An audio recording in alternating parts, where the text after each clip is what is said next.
Hypothyroidism, मेरे को याद आ रहा थी, मेरी मेमोरी ब्लैंक है अभी, रुको थोड़ी देर। हाइपोथायरॉयड, अच्छा। हाइपोथायरॉयडिज्म के मैनेजमेंट के बारे में बताओ देखिए क्या है।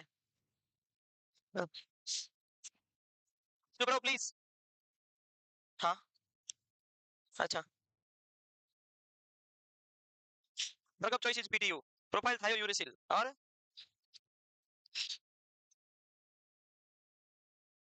याद नहीं किया।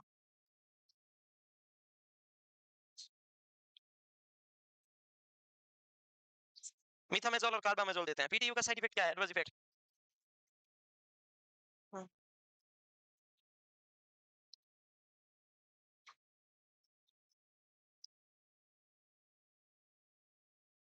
एक ग्रेनुलोसाइटोसिस मतलब डब्ल्यूबीसी कम हो जाना, डब्ल्यूबीसी कम, न्यूट्रोफिल कम हो जाना है। ठीक है, खाने के साथ देते हैं सारी टैबलेट मीथामेजोल या फिर मेम्प्टी स्टमक देते हैं। पेशेंट की डाइट प्लान क्या रखेंगे, low calorie high calorie? Low calorie high calorie. Catabolism हो रहा है ना, तो जो भी खा रहे हैं वो डिस्ट्रॉय हो रहा है, तो उसको कैलोरी ज्यादा देंगे। रफेज मतलब फाइबर ज्यादा देंगे कम देंगे? कम देंगे। Very good. इसमें हाइपोथर्मिया होता है, हाइपरथर्मिया। ठीक है, आज हम पढ़ेंगे थायराइड स्ट्रॉम। थायराइड स्ट्रॉम क्या है?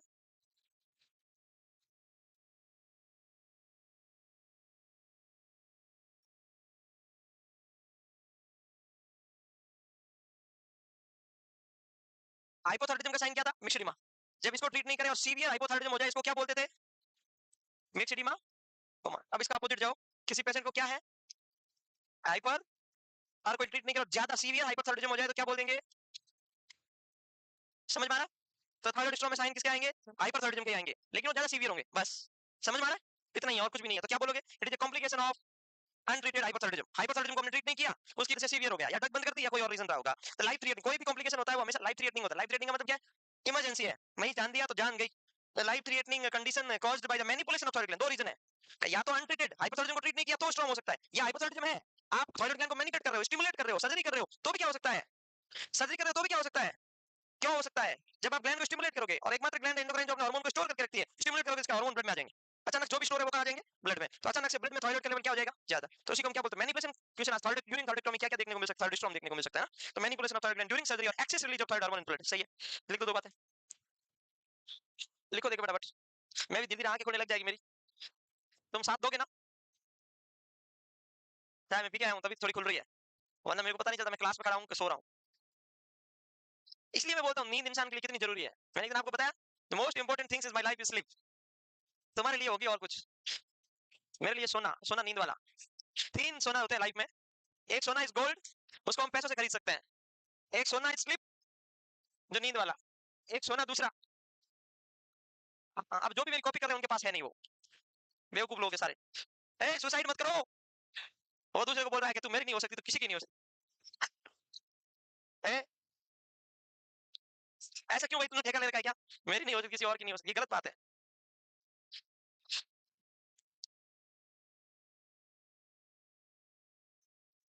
हाँ, आगे बढ़े। मैम ने सुना कि कोई पास वाले ने पूछ लिया, फिर बोलते नहीं कोई बात नहीं, बोल सकता है ऐसा, पता तो चले मन के अंदर क्या चल रहा है। तो आगे बढ़ सकते नहीं? ओके सॉरी, गुस्सा तो नहीं आएगा ना? चलो नेक्स्ट, आगे बढ़े अब, बोल जाओ। साइंस हाइपोथर्मिया, हाइपर होगा कि नहीं होगा? सीवियर पाल्पिटेशन और चेस्ट पेन लिखना साथ, होगा कि नहीं होगा? Coma, anxiety, delirium. डिलीरियम का मतलब कॉन्शियसनेस नहीं रहता, इंसान ज्यादा एक्टिविटी शो करता है। Severe symptom of hypothyroidism, all, बस इतना ध्यान रखना। पाल्पिटेशन के साथ में आप लोग चेस्ट पेन लिख देना, एक्सेसिव स्वेटिंग लिख देना, ये चेस्ट पेन बहुत जरूरी है। एंजाइना पेक्टोरिस किसमें होता है? थायराइड स्ट्रॉम में होता है। ये क्वेश्चंस, एंजाइना पेक्टोरिस का मीनिंग क्या है? चेस्ट पेन, और क्या है भाई? इसकी अलग अलग स्टेज है। किसी को एक्टिविटी करता है तो पेन होता है, रेस्ट करता है तो नहीं होता है, इट इज स्टेबल। किसी को धीरे धीरे बैठने पर भी दर्द होने लग जाता है तो अनस्टेबल हो गया वो आगे जाके एमआई में चेंज हो सकता है। अब एक होता है प्री इन्फेक्शन वाला, ये एक होता है प्रिंसिपल वेजोस्पास्टिक, इरोटिक, बहुत सारे अलग अलग टाइप होते हैं।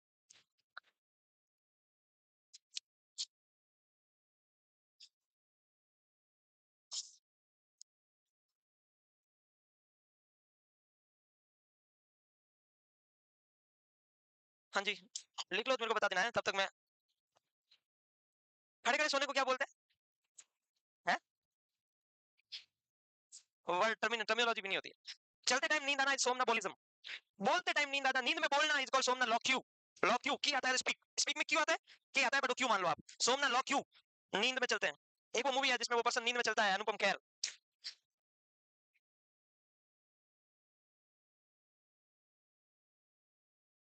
क्या नाम उस मूवी का, बहुत पुराना, अनुपम खेर के आता है, बट वो क्यों मान लो आप, सोमना लॉ क्यों, नींद में चलते हैं। एक वो मूवी है जिसमें वो पर्सन नींद में चलता है, अनुपम खेर।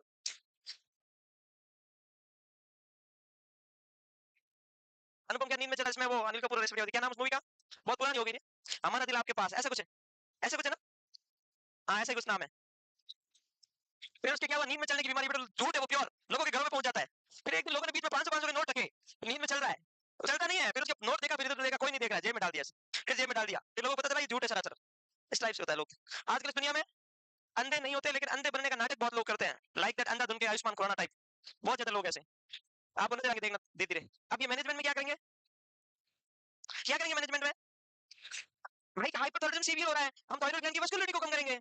तो सबसे प्रायोरिटी क्या है, इमरजेंसी है तो एयर वेपेटेंसी, एनवायरनमेंट ठंडा या गर्म, क्योंकि हाइपोथर्मिया है और मरीज स्टिमुलेट और ज्यादा हो रहा है, तो cool environment, non stimulating environment, anti thyroid medication देंगे, प्लस आयोडाइड का मतलब है ल्यूकोल सॉल्यूशन। अब सर आयोडाइड को ल्यूकोल क्यों बोलते हो, अरे बेवकूफो, ल्यूकोल सॉल्यूशन में क्या था, saturated solution of potassium iodide, saturated solution of sodium iodide, नहीं था क्या, तो हो गया ना iodide solutions, Lugol solutions. Beta blocker भी देते हैं, ग्लूकोकॉर्टिकॉइड भी देते हैं, antipyretic, non aspirin, non aspirin भी देते हैं, ये सारा हो गया।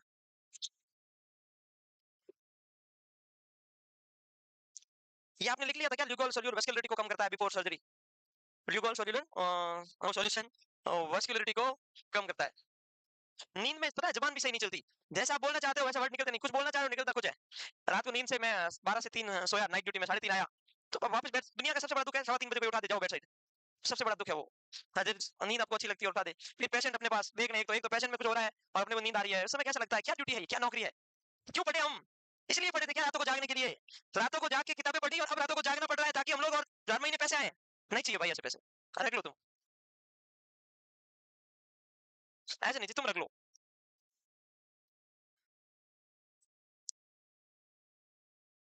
वो कोलकाता वाले प्रोटेस्ट की बात चल रही थी कि प्रोटेस्ट हो रहा है, ये हो रहा है, मैंने कहा ये कहाँ हो रहा है प्रोटेस्ट,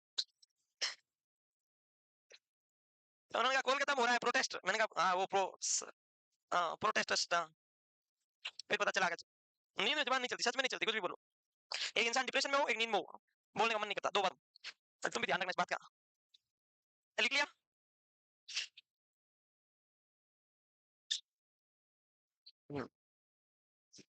हो गया, आगे बढ़े, next one, surgical management, surgical management क्या है, अरे सर्जिकल मैनेजमेंट क्या है, थायरॉइडेक्टोमी, हाइपो का भी मैनेजमेंट क्या है, सर्जिकल थायरॉइडेक्टोमी, हाइपर का भी क्या है थायरॉइडेक्टोमी, या टोटल टोटल कब करेंगे जब पूरी थायराइड में ट्यूमर हो गया, और सब टोटल कब करेंगे जब पूरी थायराइड में ट्यूमर नहीं है, कुछ पार्ट में ट्यूमर हुआ, यस अंडरस्टैंड।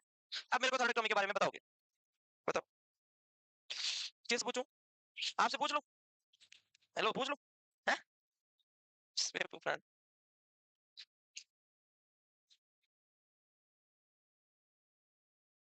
आज इतने कम क्यों है, क्या हुआ ये, आज क्या हुआ है, अच्छा रक्षाबंधन कल, अरे भैया मेरे राखी के बंधन को निभाना, कौन बताएगा, पूछो ही मत ना, बेवकूफ लोग बता ही नहीं रहे, मैं वहां खड़े जाओ प्लीज, कोई चलता है, अब मैं क्या करूं, बहुत ट्राई किया, कोई मिल जाए बेचारा लड़का, कोई लड़का मिला नहीं, अब इसलिए आपको ही खड़ा करा। हाइपरथायराइडिज्म जो होता है इसमें हम थायराइडेक्टोमी करते हैं, थायराइडेक्टोमी से बाद में क्या क्या नर्सिंग रोल है, आराम से सोचना है, बैठ जाओ, फिर आंसर देना, ए चुप रहो, नहीं यार कुछ भी, थायराइड कहाँ है, यह है, ये गलत, चेस्ट से ऊपर है, चेस्ट से नीचे है, जब अभी भी फेस और चेस्ट का बर्न होता है तो कौन सी पोजीशन देते हो, क्यों, क्योंकि इसके सराउंडिंग में थायराइडेक्टोमी करेंगे तो क्या रहेगा, लिम्फेटिक एडिमा रहेगा, तो एडिमा नहीं हो इसलिए कौन सी पोजीशन देते हैं, सेमीफाउलर, याद हो गया एक बात, ये थायराइड कहाँ है, गले में, अब आप उसको मरीज को ऐसे सुलाओगे तो उसके ऊपर प्रेशर लगेगा, ज्यादा एक्सटेंड करोगे तो भी प्रेशर लगेगा, हाइपोथायराइडोमी में यहाँ पढ़ा था, semi Fowler, no extension no flexion, तो इसमें no flexion no extension, semi Fowler, mid line, दो बातें याद हो गई। तीसरा, हमने कौन सी ग्लैंड निकाली, थायराइड ग्लैंड, थायराइड कहाँ है, नेक में, 3 बार बोल दिया, कहाँ है, नेक में, नेक में एक होता है लैरिंक्स, क्या होता है, क्योंकि लैरिंक्स के जस्ट पास में होती है ये, यस, आपको पता होगा लैरिंक्स रेस्पिरेटरी सेंटर का ट्रेकिया का जस्ट ऊपर वाला पार्ट है, ये पता है आप सबको, हम इसको स्टिमुलेट कर रहे हैं, तो उसकी वजह से ब्रोंको जो ट्रेकियो स्पाज्म हो सकता है, लैरिंजो स्पाज्म हो सकता है, क्यों, क्योंकि थायराइड निकालोगे तो एडिमा की वजह से ट्रेकिया में और लैरिंक्स में क्या हो सकता है, कंस्ट्रिक्शन हो सकता है, चारों तरफ प्रेशर आएगा तो वो कंप्रेस हो सकता है, तो मरीज का अपर एयरवे का क्या हो सकता है, ऑब्स्ट्रक्शन हो सकता है, तो सबसे पहली प्रायोरिटी क्या होती है, पेटेंट एयरवे, क्यों कि थायराइडोटोमी करी और सांस रुक सकता है, 100% रुक सकता है, क्यों, क्योंकि लैरिंक्स ब्लॉक हो जाएगा, तो जैसे एपिग्लोटाइटिस में होता है, एपिग्लोटिस ब्लॉक होता है, सांस नहीं आता, निमोनिया होता है तो मरीज मरता नहीं है कि सांस जा रहा है, एक लंग्स नहीं ले रहा दूसरा ले लेगा, लेकिन यहाँ से सांस जाने का एक ही रास्ता है, वो भी बंद हो जाए तो मरीज को एकदम गला टू पीस जाता है, टू पीस ना समझते हो, टू पीस गया, बंद हो गया, ठीक है, तो क्या हो गया, एयरवे ऑब्स्ट्रक्शन, जब कभी भी अपर एयरवे ऑब्स्ट्रक्शन होता है तो स्ट्राइडर साउंड आती है, स्ट्राइडर कौन सी, स्ट्राइडर, जब कभी भी अपर एयरवे ब्लॉक होता है तो उस रेस्पिरेटरी साउंड को स्ट्राइडर साउंड बोलते हैं, जो कि बहुत ज्यादा डेंजरस होती है और ये इंस्पिरेटरी स्ट्राइडर आएगी। जब आप सांस अंदर लोगे तो एक हाई श्रिल स्नोरिंग साउंड आती है, उसको स्ट्राइडर साउंड कहते हैं। कैसी होती है? हाई श्रिल स्नोरिंग साउंड, उसको हम बोलते हैं स्ट्राइडर। वैसे स्ट्राइडर दो टाइप का होता है, एक होता है इंस्पिरेटरी, एक होता है एक्सपिरेटरी। जब सबग्लोटिस के ऊपर ऑब्स्ट्रक्शन होता है तो उसको हम बोलते हैं इंस्पिरेटरी, और जब सबग्लोटिस की तरफ नीचे की तरफ ऑब्स्ट्रक्शन हुआ है किसी कारणवश तो सांस बाहर निकालेंगे उस समय स्ट्राइडर आएगा। दोनों ही डेंजरस है, लेकिन ज्यादा कौन सा है? इंस्पिरेटरी स्ट्राइडर, जो इसमें देखने को मिलता है। इसका मतलब ये हुआ कि जब हम किसी पेशेंट की थोरेक्टोमी करते हैं तो पेशेंट को स्ट्राइडर हो सकता है। इसका मतलब ये हुआ जब भी हम किसी पेशेंट को थोरेक्टोमी करते हैं तो airway patency respiratory status first priority है। आपके माइंड में एनी टाइम रहना चाहिए कि थोरेक्टोमी की है तो पहली प्रायोरिटी क्या है? या एयरवे रेस्पिरेटरी, एक ही बात है। रेस्पिरेटरी असेसमेंट या एयरवे मैनेजमेंट। अब नेक्स्ट क्वेश्चन आता है, अचानक से हो गया, क्या बोलते हैं उसको, स्ट्राइडर, क्या करोगे? तो उसके लिए क्या चाहिए, कहाँ चाहिए? कम से कम 2 दिन तक। अभी थॉयराइड की सर्जरी हुई है, कम से कम 2 दिन तक।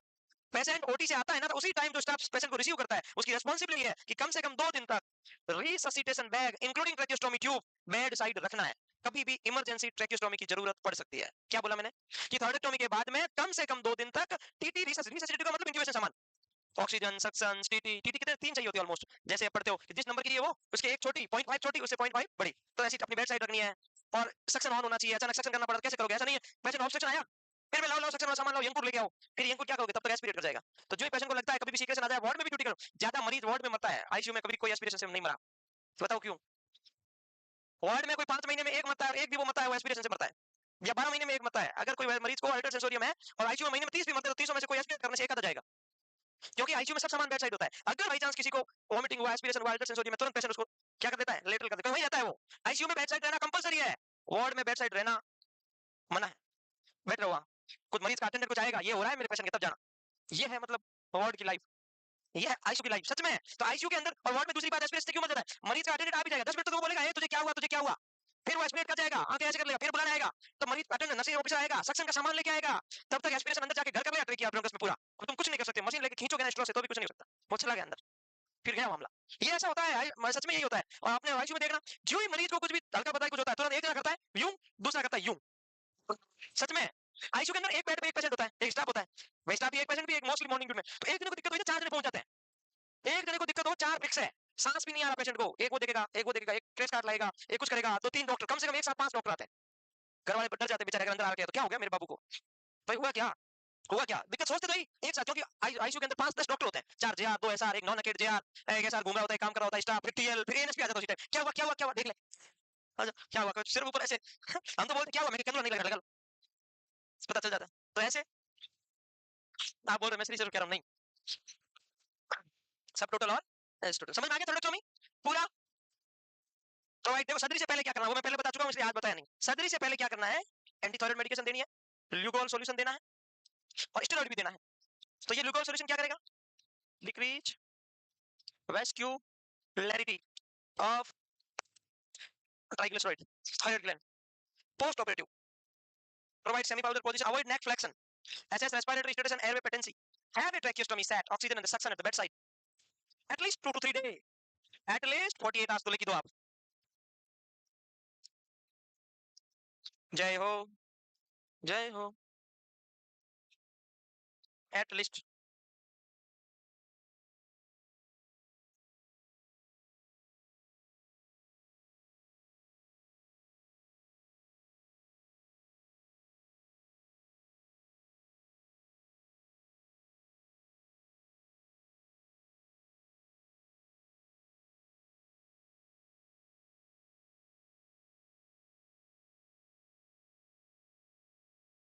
आपकी छुट्टी तो नहीं है? पता नहीं।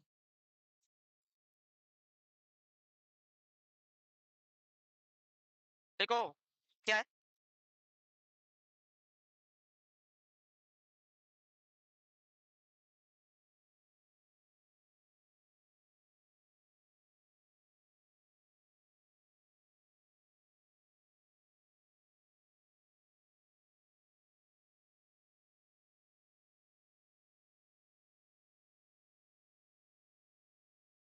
ये ऐसे ही बजेगा क्या? जब ये ग्राइंडर बजता है ना तो ये खुद ही अपने आप को मना कर रहा होता है। देखना आप, ये मना कर रहा है मेरे को मत बजाओ, फिर भी लोग बेचारे को बजाते हैं। मना नहीं करा क्या? मैम आप जोर से बोलो प्लीज। इतना दोस्त बोलो मेरे को है। हाँ हाँ हो सकता है, वो तो हो ही सकता है। अभी आएगा, रुको, अभी आने वाला है। पन्ना पलटने दो मुझे। है बहुत एडवांस है लोग, पन्ना ही नहीं पलटने दे रहे, उससे पहले ही हेमरेज करवा रहे हैं। टॉन्सिलेक्टोमी में हेमरेज होता है, कैसे पता चलता है? इसकी टॉन्सिलेक्टोमी कर दी, क्या कर दी? टॉन्सिलेक्टोमी कर दी, उसके बाद में क्या हो रहा है? हेमरेज। कैसे पता चलेगा? कुछ लोग बोल रहे रेस्पिरेशन में दिक्कत होता है, अरे वो बात की बात है, आपको कैसे पता? ये क्वेश्चन भी आपको याद नहीं है। आपको नहीं दिखा अगर बाई चांस मेरे मुंह में कहीं बहुत ज्यादा पानी आने लगे, बहुत ज्यादा, हैंडपंप लगा दे कोई, और आप बाहर से नहीं कहीं अंदर से कहीं आने लगे, तो मैं क्या करूंगा? Frequent too much swallowing। तो टॉन्सिलेक्टोमी में क्या करता है? हेमरेज का साइन क्या है? फ्रीक्वेंट swallowing, बहुत ज्यादा वो swallow करता है। तो इसमें तो गले में तो है नहीं, इसमें तो नीचे की साइड है, इसलिए फ्रीक्वेंट swallowing नहीं होगा। इसमें अगर टॉन्सिलेक्टोमी में हेमरेज होगा तो ये ड्रेसिंग के एंटीरियर साइड और उसके पीछे फिर पोस्टीरियर साइड ब्लीडिंग के स्पॉट नजर आएंगे, हेमेटोमा नजर आएगा ड्रेसिंग के। टॉन्सिलेक्टोमी में ध्यान रखना है कि फिर मरीज को कौन सी पोजीशन देते हैं। टॉन्सिलेक्टोमी में कौन सी पोजीशन देते हैं हेमरेज होता है तो? लेटरल देते हैं ना। तो टॉन्सिलेक्टोमी का कुछ नहीं याद क्या? एम्स का फेवरेट टॉपिक है, कुछ नहीं याद? ऐसा कौन है जिसको टॉन्सिलेक्टोमी की सारी बातें याद है? मेरे को प्लीज बता दो। मैम आपको पता है? आपको आप हाँ नहीं हाँ कुछ कुछ पता है, मैं बता दो, जो भी होगा देखा जाएगा। हाँ पोस्ट ऑफ बताओ, प्री ऑफ तो क्या ही बताएंगे, है ही नहीं कुछ। लेटरल पोजीशन देते हैं, फ्रीक्वेंट swallowing करता है, टेकिकार्डिया होता है, ब्रेडिकार्डिया, हेमरेज है तो टेकिकार्डिया, बीपी कम या ज्यादा? और बताओ। अब रूटीन मैनेजमेंट बताओ, पोस्ट टॉन्सिलेक्टोमी का। नहीं पहले तो क्लियर लिक्विड डाइट देते हैं, एकदम ट्रांसपेरेंट। कौन कौन सी चीजें पेशेंट को टॉन्सिलेक्टोमी को देने से मना करनी है? कौन सा? रेड कलर की कोई भी चीज पेशेंट को नहीं पिलानी है, ब्राउन कलर की कोई भी चीज पेशेंट को नहीं पिलानी है। आइसक्रीम ठंडी होती है गर्म, खिलानी है कि नहीं खिलानी? नहीं खिलानी। सिर्फ ठंडे में क्या देना है? ओनली आइस पॉप्स, और कुछ नहीं देना है। मतलब ऐसी चीज नहीं देनी है जो अंदर गले में जाके कोटिंग करे। कोटिंग समझते हो? अंदर जाके क्या करे? आइसक्रीम नहीं देना है, रेड कलर की चीज नहीं देनी है, ब्राउन कलर की चीज नहीं देनी है, और मरीज को हार्ट क्लियर नहीं करवाने का मना करना है कि थॉट ऐसा करेगा तो अंदर से टाके टूट जाएंगे। क्योंकि ट्रांसलेट में हम क्या करते हैं? स्ट्रेचिंग करते हैं। तो पेशेंट को रेड कलर की चीज क्यों नहीं देनी? जब हम आप गले का ऑब्जर्वेशन करोगे तो आपको पता ही नहीं चलेगा ये हेमरेज ब्लीडिंग हो रही है थोड़ी थोड़ी, या फिर जो रेड कलर का कुछ पिया था वो है। और आइसक्रीम दोगे तो आइसक्रीम चिपकती है गले में, आप कभी खाओगे देखना, फिर आप ऐसे करते हो, ऐसे करोगे तो स्टिच रिमूव हो सकता है। समझ में आई बात? तो ऐसी चीज नहीं खिलानी है जो गले को कोट करे, थ्रोट को क्लोट करे, और आपको थ्रोट क्लियर नहीं करना है। ठीक है, ओके गुड। टॉन्सिलेक्टोमी में कभी भी रूटीन सक्शन नहीं करना है। रूटीन सक्शन क्वेश्चन कैसे आएगा? Which of the following findings are not done in the post tonsillectomy patient. निम्न में से चार में से कौन सा काम है जो नहीं करना है? Option A, in case of the bleeding provide lateral positions. Option B, avoid red और brown colour liquids. Option C, avoid ice creams and clottings items. Avoid D, suction too early. Suction too early नहीं, suction करना ही नहीं है जब तक secretion नहीं दिखे। Suction SOS. ट्रांसलेटोमी में सक्शन कैसे करना होता है? ये सवाल आ सकता है कभी भी। आप सोचोगे बेचारा ट्रांसलेटोमी, बेचारी एयरवे पेटेंसी, जल्दी से आप 2 घंटे से सक्शन कर लो। सक्शन के कैथेटर के टिप से ट्रांसलेटोमी की स्टिच रिमूव हो सकता है। जब लग जाए ना सक्शन आ रहा है, दिख रहा है आपको, तो ही करना है, नहीं तो नहीं करना। मेरी बात समझ गए? चलो, मरीज को जो रेस्पिरेटरी रेस्पिरेशन को कैसे पता? ये देखो, ये मैंने क्या लिखा है? हॉर्सनेस। हॉर्सनेस किसका साइन है? आवाज भारी होना, आवाज भारी होना। लेरिंग्स डैमेज होती है तो, जब किसी को लेरिंग्स का कैंसर होता है उसका पहला साइन क्या है? तो इसमें लेरिंग्स डैमेज, कैंसर तो नहीं हुआ लेकिन डैमेज तो हुआ है। अब मैं बताऊं आपको, थोड़ा देर ध्यान दो। ये थायराइड ग्लैंड है, ये यहाँ पर वो ट्रेक लेरिंग्स है, और ये ट्रेकिया है यहाँ पर। जब इसको रिमूव करोगे तो लेरिंग्स डैमेज हो सकती है कि नहीं हो सकती? हो सकता है, चांस है, हर किसी में नहीं हो, बट हो सकता है कि नहीं? अरे हाँ या ना? अरे बेवकूफ, लॉरेंस मैंने कल क्या बोला था, क्या बोलते हैं? अरे मैंने बोला था वॉइस का, कल आपने बताया था क्या बोलते हैं इसको? कल मैंने क्यों पूछा था वॉइस बॉक्स बोलते हैं? क्योंकि आज उसका कुछ काम है। इंसान जब तक बोल सकता है जब तक लैरिंग्स को नर्व सप्लाई होती है। जब तक लैरिंग्स को नर्व सप्लाई, लैरिंग्स को जो नर्व सप्लाई करती है उस नर्व का नाम है RLN। नर्व का नाम क्या है? Recurrent laryngeal nerve. क्या नाम है?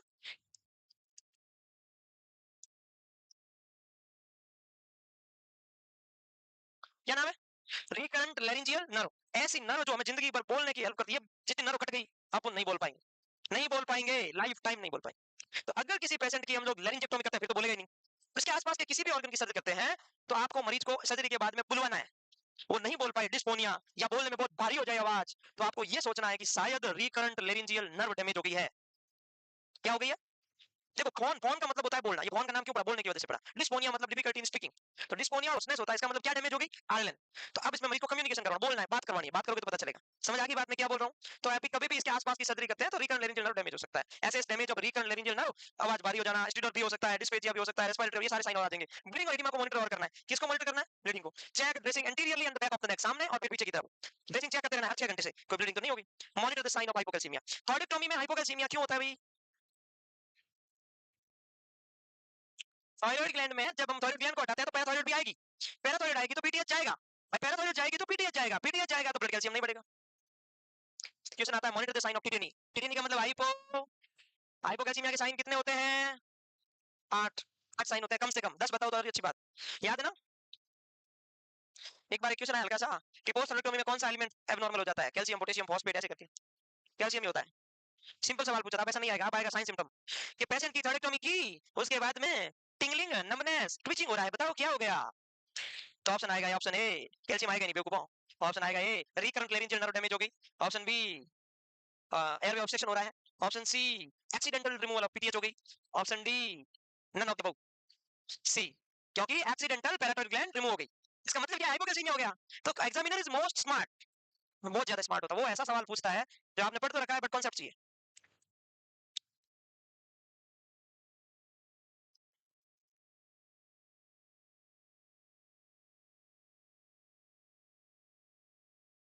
जय हो, जय हो, सॉरी, क्या हुआ? आपको गुस्सा आ रहा है आज? आपका दीपिका जी? नहीं नहीं नहीं, बिल्कुल नहीं आता, बिल्कुल नहीं आता, गुस्सा थूक दिया, कहाँ? नहीं आता सच में? अच्छा, ओ माय गॉड, देखिए फालतू बात, इनको गुस्सा नहीं आता, बड़े लोग, इनको वो बन जाओगे बहुत जल्दी, पहले आशीर्वाद दे रहा हूँ, तो गुस्सा क्यों कर रहे हो? मैं तो कह रहा हूँ भाई, आगे वाले लाइन में एक और जने गुस्सा आना चाहिए ताकि मेरा टाइम कट जाए। मैं जानबूझ के चाहूंगा तुम्हें गुस्सा है, लड़का नहीं, वरना मैं लड़कों को गुस्सा दिलाता, बेचारा है नहीं कोई, ये तो आता नहीं है, तो डीड है प्योर, इसको कुछ भी बोल के देख लिया, गुस्सा ही नहीं आता, आना चाहिए गुस्सा। हो गया, हो गया क्या? मैं चाहे वो करूं, मैं चाहे ये करूं, मेरी मर्जी, हो गया, भूल जाओ। ये देखो, ये वॉस्टेक, वो दूसरा कल, ये हमें, मेरी एक बात मानोगे, अभी लिखो ही मत, ये सारे साइन सिर्फ डिटेल लिख दिया, सबने डिटेल लिख दिया, अभी 10-5 मिनट में एक डिसऑर्डर पढ़ाऊंगा, पैराथायरॉइड ग्लैंड डिसऑर्डर, उसमें ये सारे कॉपी करने वापस, तो मेरा कहने का मतलब है वहां लिखोगे ज्यादा अच्छा रहेगा, फिर भी आप चाहो तो लिख, मैं मना नहीं कर भाई, चांस गुस्सा आ जाए। पॉजिटिव का हाइपोपेटर स्पॉट, ये वो कल बताया था ना, पॉजिटिव वॉस्टेक साइन, एक साइन ऐसे करो है, ऐसे करके ये हो गया, broncho laryngo spasm, seizure because of hyper reflexia, कैसा रिफ्लेक्सिया? साथ साथ में लिखो, diarrhoea because of increase reflex to the GIT, increase GIT motility, numbness, tingling and paraesthesia, ठीक है, और कार्डिक, कैल्शियम और पोटेशियम, कौन? ये दोनों इतने गंदे हैं, ये कम होते हैं तो भी कार्डियक एरिथमिया होता है, ये ज्यादा होता है तो भी कार्डियक एरिथमिया होता है, मतलब एरिथमिया होता है, ये कम होने तो कौन कौन? कैल्शियम, पोटेशियम, ये कम होते हैं तो भी स्थिति में कुछ चेंजेस आता है, ज्यादा होते तो भी कुछ आता है, और कैल्शियम तो बेकार ही है बहुत ज्यादा, बट पोटेशियम से कम बेकार। देखो, as your choice, you do you, I do me, जो आपका मन चाहे वो करो, जो आपका मन चाहे वो आप करो, मैं 2 मिनट दे रहा हूँ, जिसने 2 मिनट में लिख दिया उसका हो गया काम, जिसने 2 मिनट में नहीं लिखा, जय हो।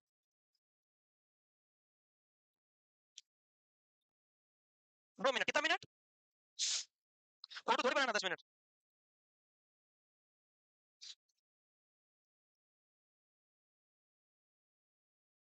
है, 2 से 15 लीटर।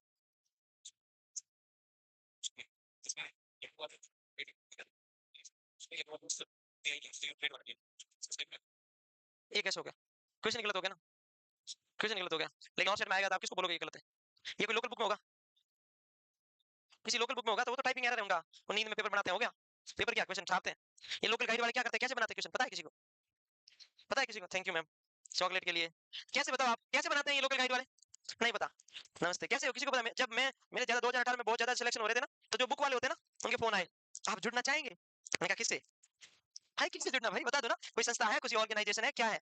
हाँ बता दो, पहले आप क्वेश्चन बता दो। किसको? हाँ वेरी गुड, हाँ, लेकिन अगर क्वेश्चन व्हाइट नहीं आ जाए और सीधा साफ कंटेनर आ जाए, ऐसे बोल रहे हो? ऐसा नहीं होता, सारा किस में जाएगा? व्हाइट में ही जाएगा, वो बुक ही ऐसी फर्जी नींद वाली है, कौन सा नाम बता दो ना, क्या जाता है, बता दो नाम, बता दो, वो जो होगा देखा जाएगा, टेलीग्राम पे पढ़ाई करके, हाँ तो कभी कभी आ जाता है, उसमें जो सही होता है उसको ही पढ़ना होता है, टेलीग्राम पे कौन लोग ज्यादा क्वेश्चन डालेंगे जिसका आज तक कहीं नहीं हुआ है? लोगों को एक और बात बताऊं आज आपको, बहुत मजेदार, क्योंकि मैंने इसको फेस किया है 2018 में, बहुत काम की बात बताता हूँ, अगर कोई भी बंदा, कोई भी चाहे लड़का या लड़की है, यूट्यूब पे कोई क्वेश्चन डाले, एक स्टूडेंट, या फेसबुक पे क्वेश्चन डाले, या आपका कोई ग्रुप है 1000 जनों का, उसमें कोई रोजाना का एक क्वेश्चन डाले, वो आपको रोजाना के 100 दिन के 100 क्वेश्चन डाले, 100 के 100 नहीं आए ना आपको, आपको आधा % भी नहीं घबराना है, क्यों? वो रोजाना का एक क्वेश्चन वही डालेगा, वो किसी को नहीं आ रहा था, इसीलिए डिप्रेस नहीं होना है, क्योंकि 100 में से 17 वाला टॉप करेगा नॉट सेट में, 30 क्वेश्चन जो होते हैं ना उनमें से डालते हैं वो बेवकूफ, तो कुछ लोग इस दुनिया में डीमोटिवेट करने के लिए आए होते हैं, उनका पर्पज है मेरा नहीं होता तो किसी का नहीं होगा, मेरा हाथ कहीं तक नहीं पहुंचा तो मैं दूसरे की टांग खींच लूं ताकि इसका हाथ नहीं पहुंचे, बस ये होता है मैक्सिमम लोग। ये टेलीग्राम में आज तक कभी मैंने टेलीग्राम ये पता ही नहीं क्या होता है, क्योंकि टेलीग्राम पे योजना के क्वेश्चन भेजते हैं कि कुछ बंदे बैठ रहते हैं 3 3 साल से तैयारी कर रहे हैं, भूल गए नर्सिंग तो अब योजना का ये क्वेश्चन देखेंगे ये टफ है, उसको डाल देंगे। बेवकूफ किसी को नहीं आता, हमें भी नहीं आएगा तो हम छोड़ देंगे, या गलत होता है इसका आंसर। तो ये टेलीग्राम के चक्कर में नहीं पड़ना। टेलीग्राम के चक्कर में अपन योजना का ग्राम टेली हो जाएगा पूरा का पूरा। ये फालतू क्यों लोड लेना भाई, कैसे तुम क्या कर रहे हो? टेलीग्राम है, सवाल मेरे से वापस मत पूछना। कैसा पूछा? शार्प कंटेनर किस में जाएगा, या शार्प वो मतलब ऑब्जेक्ट कौन से कंटेनर? सर व्हाइट ऑप्शन में नहीं है, तो व्हाइट ऑप्शन में नहीं है तो क्वेश्चन का काटा कर देंगे, लेकिन नॉन सेट में नहीं कर सकते, छोड़ देंगे। नॉन सेट में क्या कर लेंगे? शार्प कहाँ है? शार्प ऑप्शन ही नहीं है, व्हाइट भी ऑप्शन नहीं है, फिर क्या करेंगे? हम छोड़ देंगे। मैं तो ये कह रहा हूँ, पर नॉन सेट में तुम रिस्क लो बाई चांस। हालांकि ऑप्शन ये है कि नॉन सेट आपको आंसर की देता नहीं है, तो आप कुछ कर नहीं पाओगे। उसने रेड भी मान लिया, तुम क्या कर लोगे भाई? तुम क्या कर लोगे? उसने रेड भी मान लिया, तुम जिद नहीं कर सकते। अगर कोई आंसर की देता है तो तुम उसका टेक्स्ट बुक में से लेके ऑब्जेक्शन डाल देते हो। उसमें क्या ऑब्जेक्शन डालोगे? सॉल्यूशन ही सॉल्यूशन है, ऑब्जेक्शन का पता नहीं क्या डालोगे, ऑब्जेक्शन कैसे डालोगे, है ही नहीं, फिर क्या करोगे? इसलिए प्लीज टेलीग्राम वाले सवाल मत पूछना, क्योंकि मैं बता रहा हूँ, मेरा पर्सनल एक्सपीरियंस बता रहा हूँ। 2001 जनवरी 2017 से 14 फरवरी 2018 तक, 1 जनवरी जनवरी को मान 14 फरवरी 2017 कर लो, एक साल मान लो। एक साल में मैंने इतने क्वेश्चन सॉल्व किए हैं, तुम सब मिलके आज तक नहीं किए। तुम सबने मिलके इतने, मैं बस में कहीं जा रहा हूँ, सीट नहीं मिली, मोबाइल में खड़ा खड़ा पेपर सॉल्व करता था। सोच कितना मेरे को एडिक्शन था। मतलब कहीं पर थ्योरी तो पढ़ ली, अब कहीं पर भी आ जाए मैंने सारे सेलेक्ट करके दिए, ये क्वेश्चन छोड़ देना है, ये क्वेश्चन नहीं करना है, इसको इतने क्वेश्चन सॉल्व किए, इतने क्वेश्चन सॉल्व किए, आप आइडिया नहीं लगा सकते हो। रोजाना के 3 पेपर फिक्स थे, फिक्स थे, कहीं से लाऊं, कहीं पे मिले। चाहे मैंने फेसबुक का भी यूज किया तो सिर्फ पेपर के लिए किया, आंसर के लिए नहीं किया। कहीं पर भी मिल जाए, सॉल्व करना है, जिसका आंसर की होना चाहिए। मतलब एक दिन में 3 फिक्स था। फरवरी मार्च अप्रैल, ये पहले वाले 3 मंथ इसमें थोड़े कम किए, उसके बाद तो खूब। 14 फरवरी को मेरा पहला पेपर था कंपटीशन का, वो पेपर दे गया। उसके बाद 2 4 दिन मस्त सोया नींद में, 14 फरवरी 2018 मस्त सोया। और उसके बाद मैं कभी मन लगा कि नहीं ऐसा नहीं है, उसके बाद कभी थ्योरी ज्यादा नहीं पढ़ता, 3 महीने में एक बार, 5 दिन लेता, फिक्स शेड्यूल था अपना कि अपने को क्या करना है, 1.5 2 महीने या 3 महीने में मैक्सिमम एक बार सारी थ्योरी पढ़नी है, 7 दिन, तब तक कोई एमसीक्यू नहीं निकाल, पढ़ ली। अब राजन बाकी 2.5 महीने वापस क्या करना है, जितने ज्यादा एमसीक्यू सॉल्व करना है वापस, इससे अपना नॉलेज इंप्रूव होता रहेगा, होता रहेगा, होता रहेगा, होता रहेगा। तो ये सारा खेल है कि आप लोग कंटिन्यूटी में पढ़ना है, ऐसे टेलीग्राम में नहीं जाना है। अपना जो कंटेंट बुक है ना, अपना जो सिलेबस की बुक है, कुछ लोग क्या करते हैं टेलीग्राम पे ऐसा सिंड्रोम डालते हैं जो आज तक हमने नसीब में नहीं सुना। मेरे साथ में 4 फ्रेंड लोग रहते थे जब हम पढ़ाई करते थे, वो कहता था किसको फंसाना है, वो जानबूझ के एक तो ऐसा था, आज तो इसको फंसाएंगे यार, एक आंसर दे देता है, तो ऐसा क्वेश्चन लेके आता, अली इसका आंसर बता। मैंने कहा ये कभी नसीब में नहीं आएगा भाई, जो चीज अपने पेपर में नहीं आएगी मैं उसको क्यों पढूं, कोई मतलब ही नहीं है जिसका। कभी नहीं पढ़ते थे उसको, हम साइड में कर देते। तो इसलिए आपको भी नॉलेज के लिए नहीं पढ़ना है जब तक जॉब नहीं लगे, सिलेक्शन के लिए पढ़ना है। सिलेक्शन हो जाए फिर सिलेक्शन के लिए नहीं पढ़ना, फिर नॉलेज के लिए पढ़ना है। पढ़ने की 2 जरूरी चीजें होती है, सिलेक्शन के लिए पढ़ना या नॉलेज के लिए पढ़ना। पैसों के लिए पढ़ना है पहला, तो पैसे किससे आएंगे? सिलेक्शन से। तो जब तक सिलेक्शन नहीं हो, सिलेक्शन के लिए पढ़ना है, ज्ञानी नहीं बनना है। और जब सिलेक्शन हो जाए फिर सिलेक्शन के लिए नहीं पढ़ना है, फिर किसके लिए पढ़ना है? नॉलेज के लिए पढ़ना है। इससे पेपर से हमने क्या सीखा? फिर ऐसा नहीं हो जाए पेपर हो जाए, पेपर देने गए, आपको बहुत ज्यादा नॉलेज है, आप ऐसे ऐसे घोड़े भर के आ जाओ, बेचारे की सीट खराब कर दो किसी की। अब मैं भी ऐसा नहीं है कि पेपर नहीं देता हूँ, लेकिन मैं 10 15 से ज्यादा सवाल करता ही नहीं हूँ। मेरा काम, मैंने क्वेश्चन पेपर देख लिया, मेरे को मेरा काम था कि कैसे क्वेश्चन अभी चल रहे हैं, इस पेपर देना इसलिए देता हूँ ताकि स्टूडेंट को बेनिफिट कैसे हो, क्या कैसे क्वेश्चन आ रहे हैं, इसका क्या ऑप्शन थे, क्या आंसर मिल सकता है, ऐसे पहले क्वेश्चन कैसे बनते थे 18 में, 20 में कैसे बने, 22 में कैसे, अब कैसे बन रहे हैं। तो मैं इसलिए पेपर देता हूँ ताकि आप कम से कम मुझे पता चलता रहे। अब चाहूँ तो क्या है, मैं एक पेपर दे दूं और एक में टॉप 10 में रैंक ले आऊं, बेचारा एक जना फालतू पढ़ने भाई, जो 1 नंबर से रहेगा, फिर आधे नंबर से रहेगा, वो हमारी वजह से रहेगा ना। अगर हमने उसको नहीं किया होता तो वो ऊपर आ जाता, सीधा फंडा है। तो ऐसा हम नहीं करते, थोड़ा सा आपको सिलेक्शन के लिए पढ़ना है, इस चीज का ध्यान रखना है ना। अगर थायराइड का कैंसर हो जाए, किसका कैंसर हो जाए? तो थायराइड में भी अलग अलग पार्ट होता है, पेपिलरी पार्ट होता है जो 75% होता है। तो मोस्ट कॉमन थायराइड का कैंसर होता है, उसको पेपिलरी कार्सिनोमा बोलते हैं। क्या बोलते हैं? इसके अंदर समामा बॉडी जाती है। कौन सी बॉडी आती है?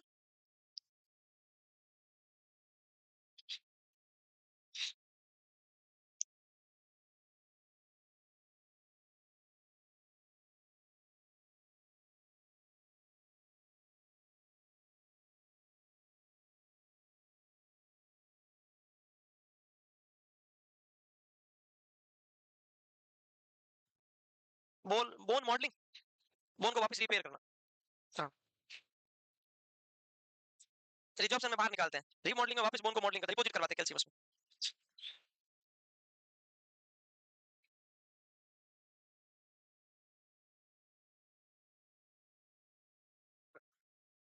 है? क्या हुआ? कुछ नहीं हुआ। पानी की बोतल नहीं मिलेगी, पढ़ाई करनी है पानी की बोतल। अब मैं वापस गुस्सा निकालूंगा। नो पानी की बोतल, जस्ट फोकस ऑन स्टडी। लिख दी समामा बॉडीज, पी साइलेंट है। आगे बढ़े, नेक्स्ट। नेक्स्ट क्या? Parathyroid gland. कोई बताएगा मेरे को इसके बारे में थोड़ा बहुत? मैं आप ही बताओगे, धीरे बोलने वाले।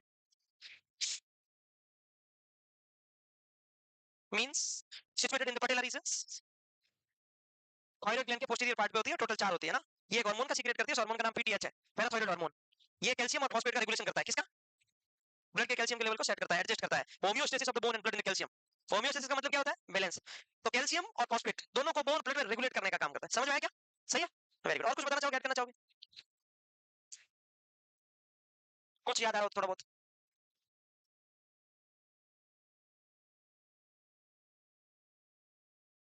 मैम बहुत बहुत धीरे बोल, आप ऐसे घर पे धीरे बोलते, घर पे धीरे बोलते हो आप, ऐसे क्यों?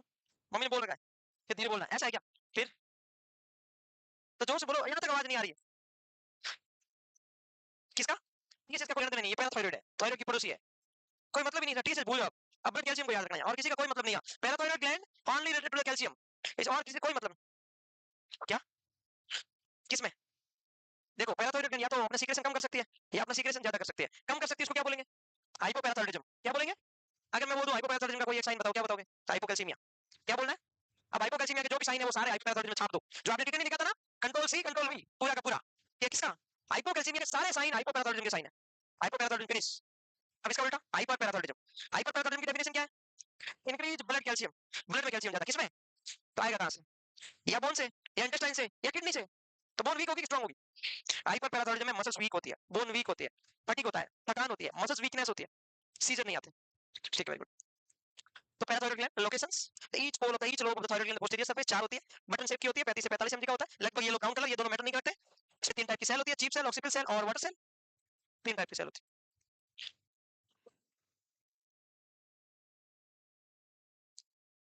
है। हम आगे बढ़ेंगे है ना, ये लिखने के बाद।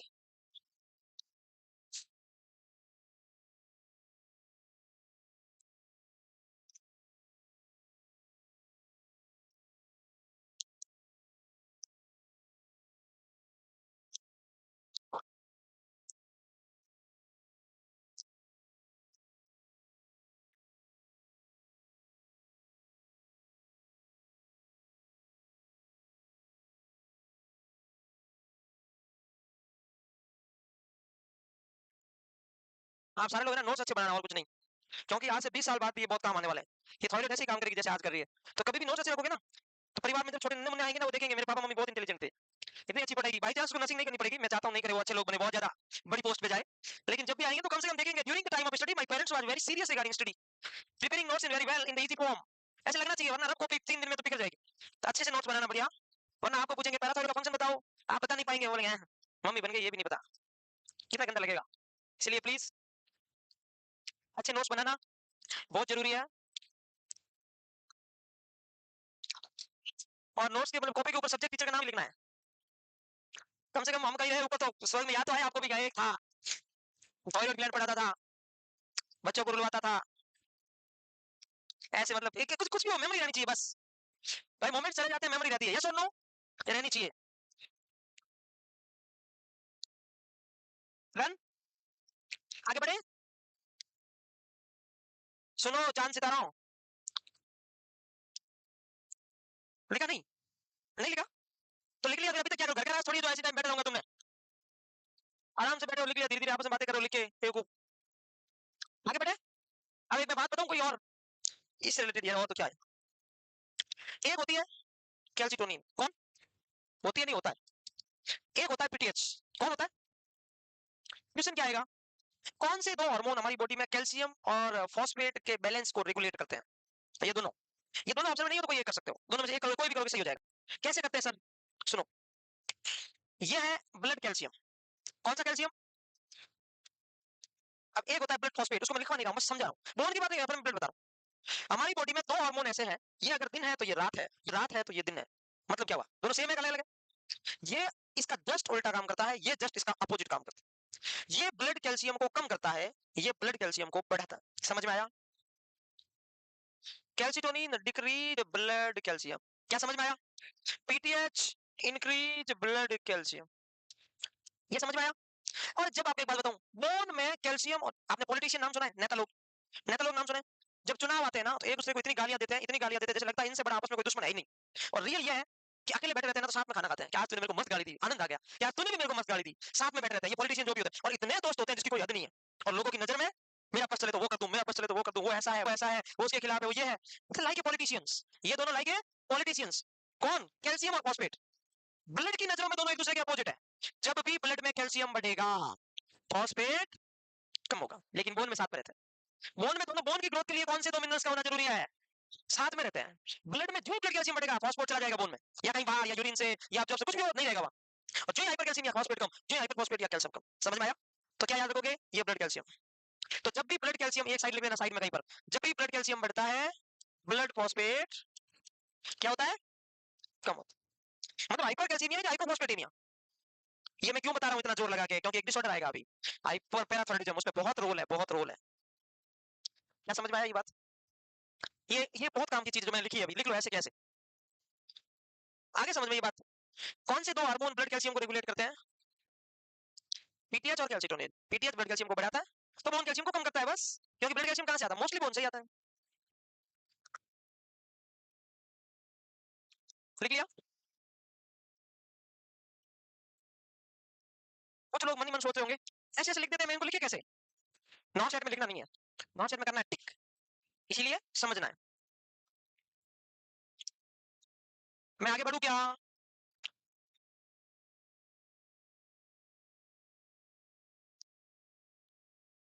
गुस्सा आप मेरे को विनेश फोगाट बनना पड़ेगा।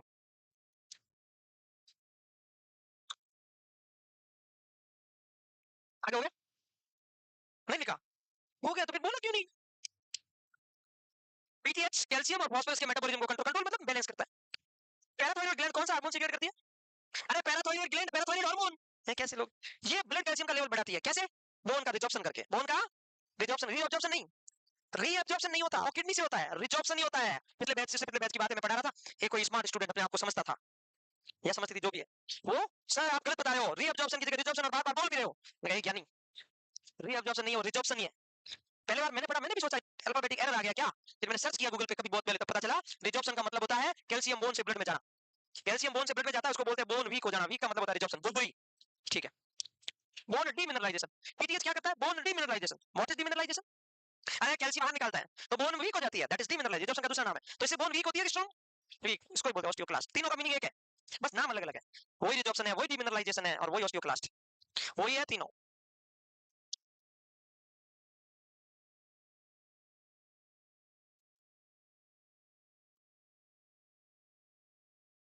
आज हमारे पैराथायरॉइड वाला मामला ही पूरा हो सकता है, फिर हमारा एड्रिनल स्टार्ट हो जाएगा आज। तुम जल्दी जल्दी लिखोगे तो पूरा होगा, वरना मेरा क्या होता है, जो इंपॉर्टेंट होता है मैं उसको समझाता हूं 10 बार, तुम मेरे को समझ जाओगे ना कि हाँ फास्ट लिखते हैं, तो मैं कम कम टाइम में समझा दूंगा।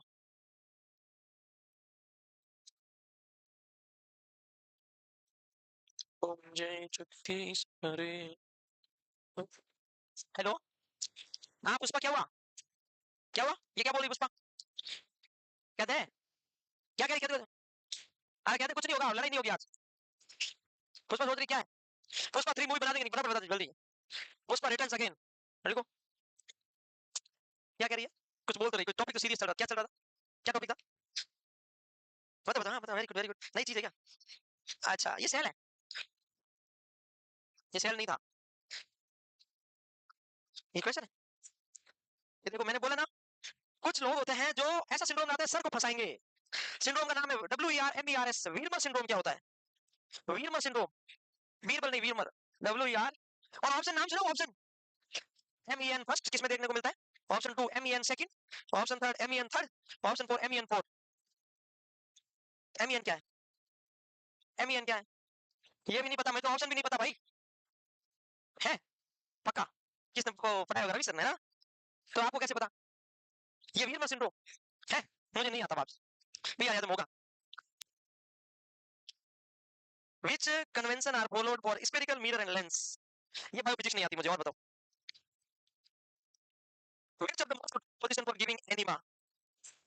ऐसे नीचे वाला, which of the following is termed as the fetal blood vessels lying over the internal os in front of presenting part? Fetal blood vessels lying over the internal os in front of presenting part. क्या मस्त question पूछा है। Occult cord prolapse, question नहीं होगा, ये तो notes में लिखा हुआ है एज इट इज है, तो उसमें जो लिखा हुआ है डेफिनेशन वही इसका आंसर है, एज इट इज लिखा हुआ है, नहीं लिखा हुआ है, पता नहीं है। कोड प्रोलैप्स नहीं है, कोड प्रोलैप्स नहीं है, व्हाट्सएप पे भी मान सकते हैं, बट कोड प्रोलैप्स नहीं होगा। कोड प्रोलैप्स का मतलब होता है जब कोई कोड का पार्ट वजन से दबा रहा है, उसको हम कोड प्रोलैप्स बोलते हैं, है ना? तो ये तो है नहीं, इसमें ओनली उसी जगह पे लॉक हो गया। और जब हमने पढ़ा था एक टर्मिनोलॉजी आपको याद होगी, प्लेसेंटा सक्सिन ड्यूरेटा, याद है किसी को? ओबीजी में क्या था सक्सिन ड्यूरेटा?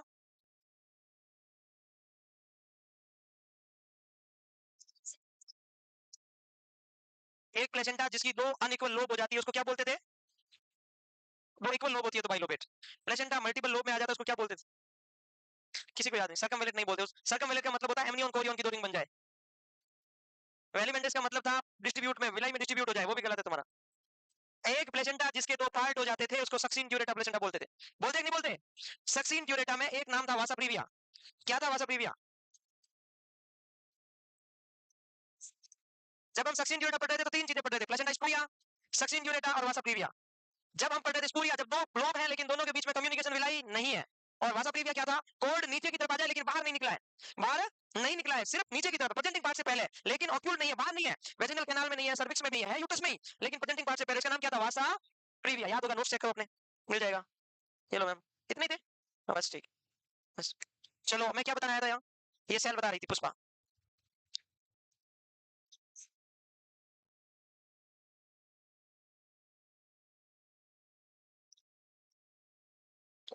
ये बोल रहे हैं पी पीआर यादव में है वेरमर सिंड्रोम, मुझे नहीं आता, सॉरी, याद नहीं आया होगा शायद, रिवीजन नहीं किया होगा मैंने। क्या होता है वेरमर सिंड्रोम? पता है तो बता दो ना, मुझे नहीं पता सच में, मेरी कसम। क्या होता है? क्या होता है वेरमर सिंड्रोम? एम क्या है? मेरे को तो नहीं आता भाई ये सवाल।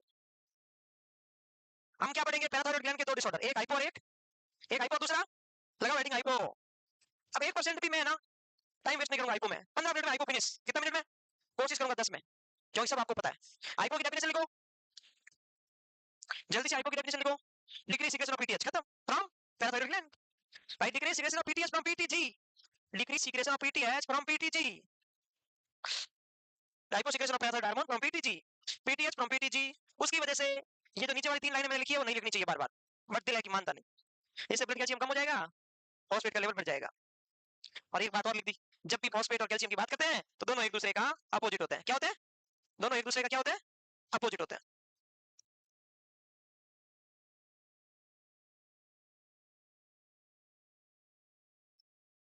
हिंदी में पढ़ते थे अनुक्रमानुपाती, वित्तक्रमानुपाती। इंग्लिश वालों को नहीं पता होगा उसको क्या बोलते थे मैम? रिवर्स जो रिलेशन होता है, रेसिप्रोकल रिलेशनशिप को क्या बोलते हैं? रिवर्स प्रोपोर्शनल्स, हाँ। वो रिवर्सली, हाँ जो भी तुम, रिवर्सली प्रोपोर्शनेट क्या? एक होता है इनवर्स पर, वो सेम। अरे सेम को क्या बोलते हैं? Directly proportional, very good. ये क्या है? इनवर्सली है, हाँ वही है ये। Phosphate is, phosphate is inversely proportionate with, वाह इंग्लिश आ गई आज। ब्लड में ना, ब्लड में एक दूसरे का इनवर्स जल्दी है, ठीक है भाई, वही इन। इंग्लिश वालों को पढ़ाना भी टेढ़ा टास्क है। राजस्थान में हमारी इंग्लिश मीडियम पहले नहीं हुआ करती थी, ये तो आउट ऑफ स्टेट वाले आके सब इंग्लिश इंग्लिश करके। राजस्थान में ये की पता था हिंदी।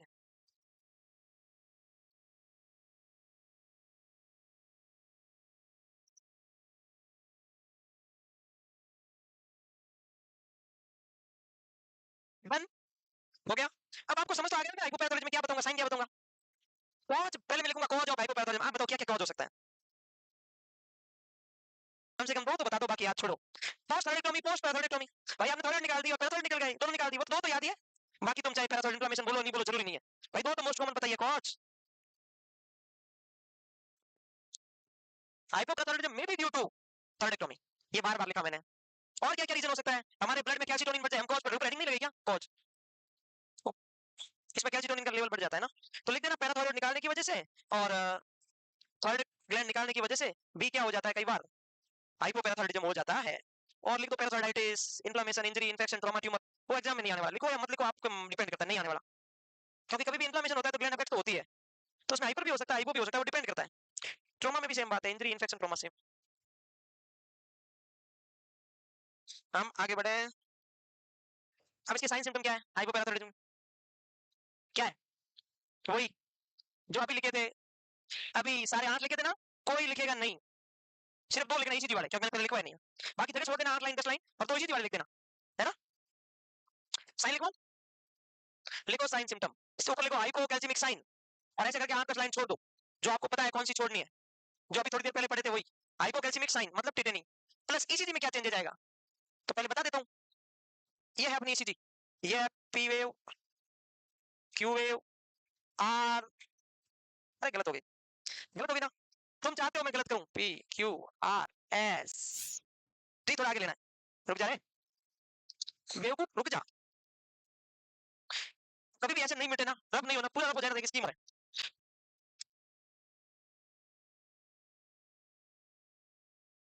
हाँ? ये क्या हो रहा है यार, देखना स्टाइल यार अटल है। चलो कोई ना, वहां पे अपना बैठा नहीं। पी क्यू आर, फिर गलत हो गया, पी क्यू आर एस, अब हो रहा सही, ये ठीक सही है। अब इसी सी वही मस्त, पी क्यू आर एस, ये आर्टरियल कॉन्ट्रैक्शन को शो करती है ना, Q R S ventricular contraction को शो करती है, यस। ये जो टी है वेंट्रिकुलर रिलैक्सेशन को शो करती है, पता है तीनों। कॉन्ट्रैक्शन को बोलते हैं डीपोलराइजेशन, क्या बोलते हैं, रिलैक्सेशन को बोलते हैं रीपोलराइजेशन, ये तो पता है आपको सब। ये पी है, ये क्यू है, आर है, एस है, टी है। क्यू और टी, इसके बीच में लगभग टाइम लगता है 0.03 से 0.04 सेकंड। कितना टाइम लगता है नॉर्मल, क्यू से टी तक जाने में इतना टाइम लगता है, इतने तक रहता है, तब तक हमारी ईसीजी नॉर्मल है। क्यू टी से रिलेटेड बात कर रहा हूं फिलहाल, अगर इसका टाइम बढ़ जाए इसका मतलब क्या हो गया पेशेंट को, हाइपोकैल्सीमिया। क्यू टी, अब मेरे को बताओ, जोधपुर से दिल्ली का टाइम बढ़ गया तो एस टी, जयपुर से दिल्ली का टाइम बढ़ेगा कि नहीं बढ़ेगा, उसका भी नॉर्मल से ज्यादा लगेगा। जो ट्रेन 12 घंटे में जा रही है वो 24 घंटे में जा रही है, तो जो जयपुर से दिल्ली 6 घंटे में पूरा हो रहा था वो 12 घंटे में होगा, अब बढ़ेगा ना, तो एस टी भी बढ़ जाता है। तो Q T and S T दोनों अगर बढ़ जाए तो ये किसका साइन है, हाइपोकैल्सीमिया। और ये कम हो जाए, नॉर्मल जितने सेकंड होना चाहिए उससे कम हो जाए, क्या कम हो जाए तो हाइपरकैल्सियम, उल्टा यार अपोजिट, बढ़ जाए तो कम, कम हो जाए तो बढ़ गया। समझ आ गया ये बात, आगे ना समझ में। तो एक में तो नॉर्मल था, एक में अपने बढ़ा दिया।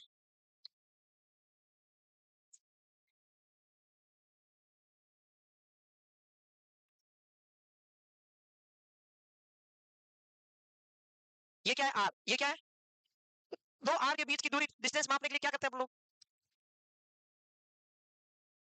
दो आर के बीच की दूरी किस लिए यूज करते हैं, क्यों मापनी पड़ती है, हार्ट रेट चेक करने के लिए। क्या चेक करने के लिए, इसी के अंदर देखो, एक होता है ये बड़ा बॉक्स, बड़ा बॉक्स होता है ना, होता है क्या होता, एक बड़े बॉक्स में 5 छोटे बॉक्स होते हैं, कितने, एक बड़ा बॉक्स 0.20 सेकंड का होता है, छोटा वाला से एक बड़ा वाला बॉक्स कितने सेकंड का होता है, 0.2, 0.20 के बाद में, अब जब छोटा होगा तो 0.04, इसको 5 से मल्टीप्लाई करेंगे। अब इसका क्या यूज है, दो आर के बीच का यूज क्या है, हार्ट रेट पता करने के लिए। दो आर के बीच में कितने बॉक्स है, बड़े वाले, उसको 300 से डिवाइड करोगे तो हार्ट रेट आ जाएगी, एकदम स्पेसिफिक। जैसे एक देख लो, ये आर है और ये वापस आर है, मैं देखो दो इसी को एक कर देता हूँ, ये देखना 1 2 3 4 5 6 है।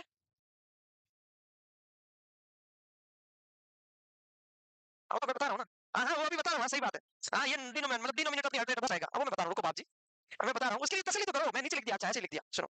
अब बॉक्स कितने हो गए, 4, 4 हो गए माना कि, तो इसको हम किससे डिवाइड कर लेंगे, 300 से। और अगर बाई चांस छोटे वाला बॉक्स करोगे तो इसको हम किससे डिवाइड कर लेंगे, 1500। इस चार बॉक्स में 5 कर लो, सेम, एक में 5 होते तो चार में कितने हो गए, 20 हो गए। तो हार्ट रेट इसमें भी 75 आ रही है और इसमें भी 75 आ रही है, लेकिन इसका फायदा ये है इसमें एक्यूरेट आ जाती है, एकदम थोड़ा बहुत भी ऊपर नीचे नहीं रहती, बस इतना। वो आप कार्डियक में पढ़ोगे, ये मेरा मकसद नहीं है, खत्म हो गया अपना काम, फिनिश। तो इसमें क्या चेंज आएगा, बाकी हाइपोकैलेमिया वगैरह आप पढ़ लोगे वहाँ इलेक्ट्रोलाइट में, जहाँ कार्डियक वगैरह पढ़ोगे कि हाइपोकैलेमिया में क्या होता है, हाइपर में क्या होता है, आप वहाँ पढ़ोगे, यहाँ पे डिस्कशन नहीं होने वाला। अपना डिस्कशन इतना ही था, फोटो बना हुआ था तो मैंने हार्ट रेट के बारे में बता दी 2 मिनट बाद, सॉरी मैम, मैं लिखने वाला ऊपर ही था बट हो गया। भाई गलतियां हो जाती है, माफ कर दिया करो ना थोड़ा बहुत।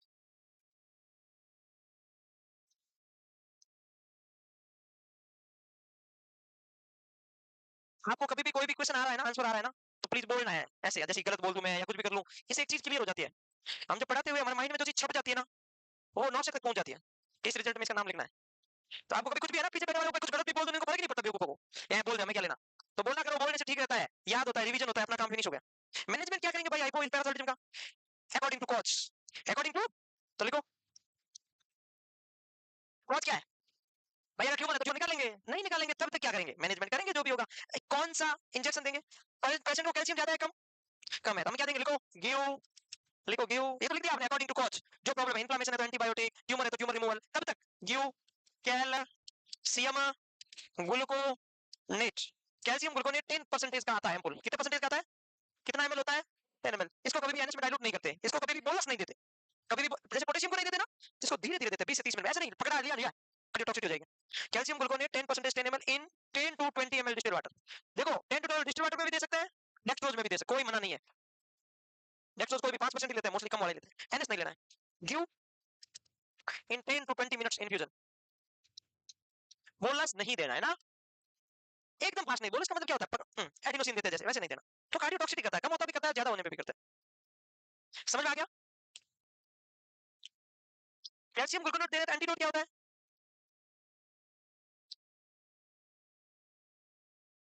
कैल्शियम ग्लूकोनेट का एंटीडोट मैग्नीशियम, तो सही आईवी देते हैं, याद रखना। मैंने लिखा था आईवी, इन पे आईवी जाता है, कौन सा बोल जाता है? हाँ। एक सवाल पूछूं, पूछ लूं क्या? कैल्शियम ग्लूकोनेट हो गया, बोलो। और अंडर कार्डियक मॉनिटरिंग देना है, मतलब देते टाइम आपको हार्ट रेट वगैरह मीटर करते रहना है, बाई चांस सर्दी में भी हो सकता है, ज्यादा हो गया अचानक तो under cardiac monitoring. Finish, finish, done. आगे बढ़े। और क्या दे सकते हैं? पैराथायरॉइड हार्मोन भी दे सकते हैं बाई चांस, रेयर केसेस में। विटामिन डी क्यों देते हैं? कैल्शियम का एब्जॉर्प्शन बढ़ाने के लिए कौन सा विटामिन रिस्पांसिबल होता है? ऐसा कौन सा विटामिन है जो हार्मोन है? Vitamin D is hormonal vitamin. ऐसा कौन सा विटामिन है जो स्टेरॉइड है? Vitamin D is steroidal vitamin. Vitamin D is a hormonal vitamin, vitamin D is steroidal vitamin, vitamin D is a fat soluble vitamin, vitamin D is a sunshiner vitamin, vitamin D bile का emulsification में help करने वाला vitamin, vitamin D calcium का absorption करने वाला vitamin, vitamin D bone की growth करवाने वाला विटामिन, विटामिन डी। और क्या करता है? इम्यूनिटी भी बढ़ाने का काम करता है, इम्यूनो बूस्टर भी। और विटामिन डी क्या करता है बताओ? ऑस्टियोमलेशिया से प्रिवेंट करता है, बच्चों में रिकेट से प्रिवेंट करता है। विटामिन डी रिकेट से prevent in children, adult in osteomalacia prevention. और विटामिन डी क्या करता है?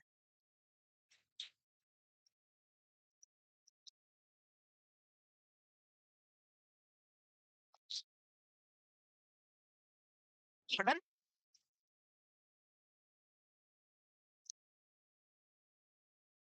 अब एक इसका अकॉर्डिंग टू कॉज, अगर ट्यूमर है तो क्या करेंगे? पैराथायरॉइडेक्टोमी। कोई बात नहीं। कैल्शियम क्या करता है? मसल्स कॉन्ट्रैक्शन करवाता है। कैल्शियम क्लोटिंग फैक्टर होता है क्या? हाँ या ना? इसका मतलब कैल्शियम ब्लड क्लोटिंग भी करवाता है, कैल्शियम मसल्स कॉन्ट्रैक्ट भी करवाता है। और जब भी हम कोई पैराथायरॉइडेक्टोमी करते हैं या कोई पैराथायरॉइड डिसऑर्डर है, या मरीज को हाइपोकैल्सीमिया है, या मरीज को हाइपोपैराथायरॉइडिज्म हो रखा है, तो बेड साइड ट्रेकेस्टोमी सेट रखना होता है। क्यों रखना होता है? क्योंकि सीवियर हाइपोकैल्सीमिया हो गया तो क्या साइन था? लेरिंगोस्पाज, अचानक से सांस नहीं आएगा तो इंटुबेट करना पड़ सकता है। मरीज को हाइपोकैल्सीमिया है, इसका मतलब फॉस्फेट क्या है? तो हमें फॉस्फेट कम देंगे, ज्यादा देंगे पेशेंट को? लो फॉस्फोरस डाइट। और अगर मरीज को हाइपोकैल्सीमिया है, इसका मतलब ब्लड कैल्शियम कम है। ब्लड कैल्शियम कम है, इसका मतलब फॉस्फेट ज्यादा है। तो फॉस्फेट बाहर निकाल सकते हैं तो कैल्शियम सेट हो जाएगा क्या? हाँ हो जाएगा सर। अब भाई मरीज को हाइपोकैल्सीमिया है, इसका मतलब उसको हाइपरफॉस्फेटेमिया है। सही है नहीं है? तो हम ऐसी ड्रग देंगे जो फॉस्फेट को बाहर निकाले। आपने नाम सुना होगा हाइपरकैलेमिया में हम इनिमा देते हैं, polystyrene sulfonate, insulin dextrose, calcium gluconate, ये हम देते हैं ना। ये क्या करता है? पोटेशियम को बाहर निकाल देता है, एक्स्ट्रा होता है वो। तो फॉस्फेट को बाहर निकालने की ड्रग आती है जिसको बोलते हैं सेवलेमर। किसी ने मेडिसिन वर्ल्ड में काम किया होगा, कोई भी सीकेडी का पेशेंट होता है, किसका? उसको 2 टैबलेट फिक्स चलती है, नोडोसिस, सेवलेमर। किसी को पता होगा नहीं? नोडोसिस का मतलब होता है सोडा बाइकार्ब, फिक्स चलती है, रेगुलर चलती रहती है, सोडा बाइकार्ब और सेवलेमर। दोनों क्यों चलती है? सीकेडी के पेशेंट में ये दोनों क्यों चलती है? कौन बताएगा? सीकेडी का मतलब क्या? क्रोनिक डिजीज, उसमें क्यों चलती है? क्यों चलती है? फिक्स चलती है, रूटीन है। नोडोसिस और सेवलेमर और हाइपरकैलेमिया का के बाइंड, तीन चीजें चलती है, के बाइंड, सेवलेमर, नोडोसिस, ये देते रहते हैं। सीकेडी की डेफिनेशन क्या है? What the meaning of CKD? मरीज का क्रोनिक इरिवर्सिबल किडनी डैमेज हो जाना सीकेडी कहलाता है। इसका मतलब उसकी किडनी डैमेज हो चुकी है, अब कुछ नहीं हो सकता, ट्रांसप्लांटेशन के अलावा और कोई ऑप्शन नहीं है। और किडनी का फंक्शन क्या है? मेटेलिक वेस्ट को बाहर निकालना और पीएच को मेंटेन करना। भाई किडनी का फंक्शन क्या है? मेटेलिक वेस्ट को बाहर निकालना। तो किडनी में मेटेलिक वेस्ट कौन होता है? पोटेशियम ज्यादा अंदर रहेगा तो दिक्कत करेगा कि नहीं करेगा? फॉस्फेट अंदर रहेगा तो दिक्कत करेगा कि नहीं करेगा? H प्लस अंदर रहेगा ज्यादा तो दिक्कत करेगा कि नहीं करेगा? यस और नो? H प्लस पीएच को मेंटेन करता है, हाँ या ना? अरे H प्लस पीएच को मेंटेन करता है कि नहीं करता? तो जिस किसी की भी किडनी डैमेज होती है, जिस किसी को भी सीकेडी होता है, उसको मेटाबॉलिक एसिडोसिस होता है। क्या होता है? मेटाबॉलिक एसिडोसिस क्यों हुआ? मैंने थोड़ी देर बाद पहले एक बात बोली थी कि कैल्शियम और फास्फोरस दोनों एक दूसरे के अपोजिट होते हैं ब्लड में, होते हैं। ये सेम फिनोमेना लागू होता है। H प्लस पीएच का वो क्या? हाँ इनवर्सली वो जो होता है, ठीक है। मतलब क्या है? H प्लस बढ़ेगा पीएच कम होगा, पीएच कम होगा H प्लस बढ़ेगा। जब भी हमारी बॉडी में H प्लस कम होगा पीएच बढ़ेगा, जब भी हमारी बॉडी में पीएच कम है तो H प्लस ज्यादा है। क्या समझ में आई बात?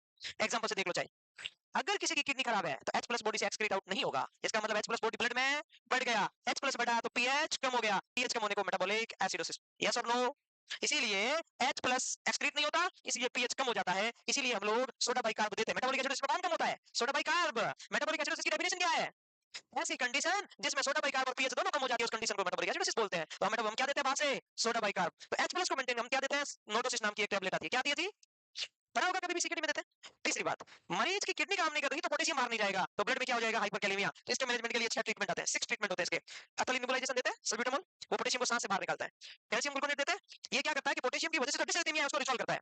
इंसुलिन डेक्सट्रोज देते हैं, इंसुलिन डेक्सट्रोज क्या करता है? इंसुलिन क्या करता है, पोटेशियम को उठाएगा ब्लड से सेल में डालेगा, लेकिन इंसुलिन का साइड इफेक्ट क्या है, हाइपोग्लाइसीमिया। इसीलिए साथ में इंसुलिन के साथ में क्या देते हैं, डेक्सट्रोज देते हैं और सोडा बाइकार्ब देते हैं। और एक एनीमा आता है, sodium polystyrene sulfonate resin exchanger enema. उस एनीमा में क्या होता है, सोडियम होता है, सोडियम अंदर जाएगा, पोटेशियम बाहर आएगा, प्लस के बदले प्लस, माइनस के बदले माइनस, तो प्लस अंदर जाएगा, उसके बदले दूसरा प्लस बाहर निकल जाएगा। समझ आ गई बात है? तो जब भी हम, इसलिए पोटेशियम को सेट करने के लिए हम क्या देते हैं, के बाइंड। इसके अंदर वही फॉर्मूला होता है, के बाइंड। इसके अंदर पोटेशियम को बाहर निकालने वाला फॉर्मूला होता है। फॉस्फेट को कम करने के लिए हम ये देते हैं। मैं इसमें यही बता रहा हूं, बाकी चीजें अलग पढ़ोगे। मैंने यहाँ पे क्यों बताया फॉस्फेट बाइंडर, क्योंकि पेशेंट को हाइपरफॉस्फेटेमिया हो रहा था। क्या हो रहा था, जब भी पेशेंट को हाइपोपैराथायरॉयडिज्म होता है, हाइपरफॉस्फेटेमिया होता है। और हाइपरफॉस्फेटेमिया में, किसमें, हाइपरफॉस्फेटेमिया में क्या देते हैं, फॉस्फेट बाइंडर देते हैं, ताकि फॉस्फेट को क्या निकाला जाए, बाहर निकाला जाए। समझ आ गया? ये कुछ इंपॉर्टेंट नहीं था। मैं इतना टाइम क्यों लिया पता है, मैं बेवकूफ हूं, क्योंकि जब मैं हाइपरपैराथायरॉयडिज्म पढ़ूंगा ना, मैं ऐसी ड्रग बताऊंगा जो फॉस्फेट के लेवल को बढ़ाती है, उसमें मैं बहुत टाइम लूंगा।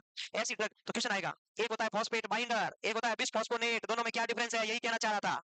एक होता है फॉस्फेट बाइंडर, एक होता है बिसफॉस्फोनेट, बस दोनों में डिफरेंस है। ये ड्रग का नाम नहीं, ये ग्रुप का नाम, मतलब चैटिंग का नाम है भाई। फॉस्फेट बाइंडर का मतलब क्या है, ऐसी ड्रग जो फॉस्फेट को ब्लड से बाहर निकाले, बाहर बॉडी से बाहर फेंक दे, एक्सक्रीट करवा दे, वो कहलाती है फॉस्फेट बाइंडर। ऐसी ड्रग जो फॉस्फेट में, ब्लड में फॉस्फेट के लेवल को बढ़ाए, बिस मतलब छोड़ना, ऐड करना, ऐसी ड्रग जो ब्लड में फॉस्फेट के लेवल को बढ़ाए, उसको बोलते हैं बिसफॉस्फोनेट।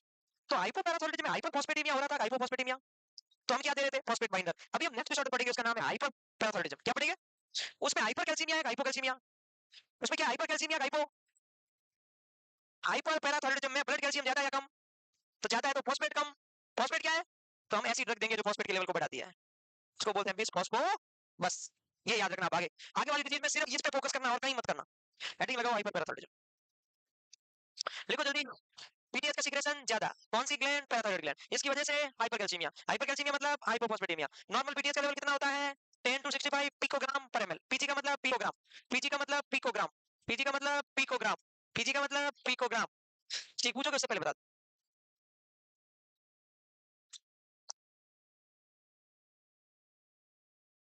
ओ हो, हाइपरकैल्सीमिया होता है अगर, अगर होता है तो अर्ली साइन, अर्ली मतलब बहुत पहला, पहला साइन क्या है, टिंगलिंग हाइपोकैल्सीमिया होता है late.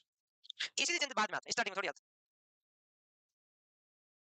The earliest sign of hypercalcaemia एज में बताओगे, है इसी चेंजेस पहले नहीं है। हाँ हाँ,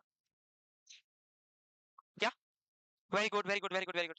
profound muscles weakness early sign of hypercalcaemia. जब भी कैल्शियम कम होता है, हमारा डीप न्यूरल रिफ्लेक्स बढ़ते हैं। कैल्शियम कम हो गया तो हमें इरिटेबिलिटी होती है, सीजर जैसी फीलिंग कैसे होता है मरीज।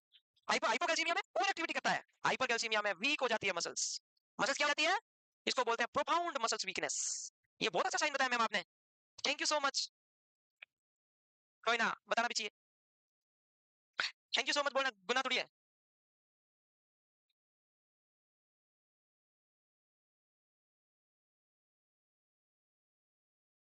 हाँ आगे बढ़े, मेरे को तुम छुट्टी दिलवा दो 2-3 महीने की पढ़ाने से, मैं मस्त हो जाऊं 2-3 महीने नींद लेके।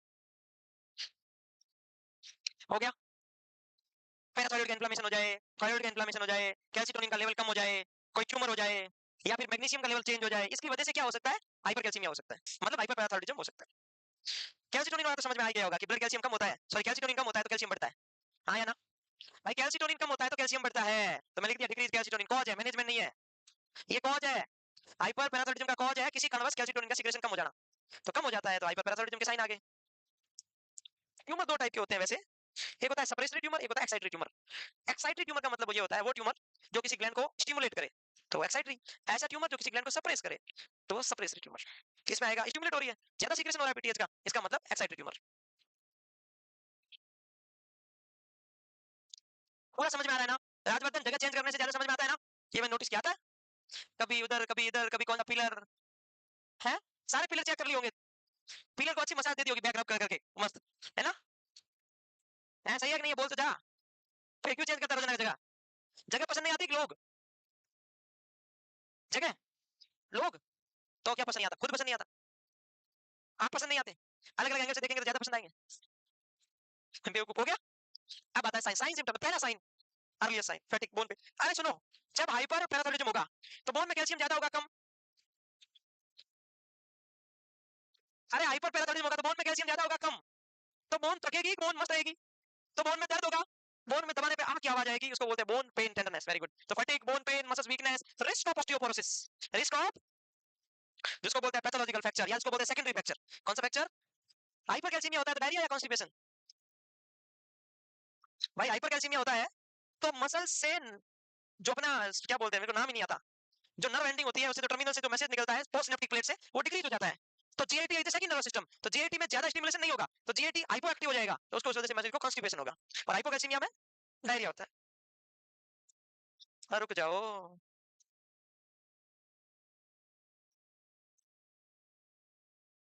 ये है ना, ये वेरी गुड। आपने 3 नाम सुने होंगे, कंडक्टिविटी, एक्साइटेबिलिटी, फैटिगेबिलिटी।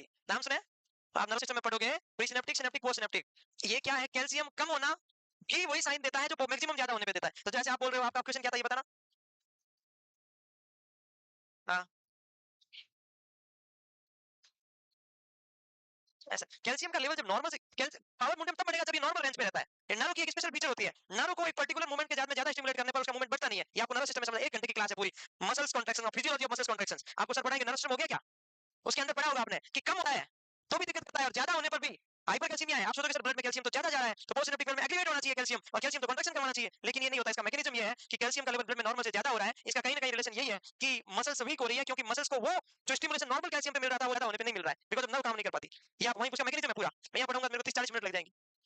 नर्वस सिस्टम में पढ़ लिया होगा या पढ़ोगे जो भी है आप, 3 टर्मिनोलॉजी आती है इसमें। ये लिख लिया। अब देखो ये सबसे खास बात है। Hello sir, welcome, welcome, welcome sir, आ जाइए। आप पढ़ोगे सर, गुस्सा मत करना है। ये हमारे क्लास के सबसे इनोसेंट बॉय है, मेरे को सबसे मतलब समझदार लगता है। वैसे मतलब समझदार ही होगा बाबू, बस कह रहा हूँ। पर मतलब एकदम, कभी मैंने बाहर भी देखा ना तो इनको ज्यादा ऐसे शरारतें करते नहीं देखा, आराम से मस्त रहता है एकदम अच्छे से, मतलब कभी हो की आवाज नहीं निकाली होगी, कभी निकाली होगी, कभी नहीं निकाली होगी, मुझे नहीं लगता। इसको बोलते हैं और सीधा। अब इधर आओ, इसको ध्यान दो, मैं इसको समझाने वाला हूँ 5 मिनट तक।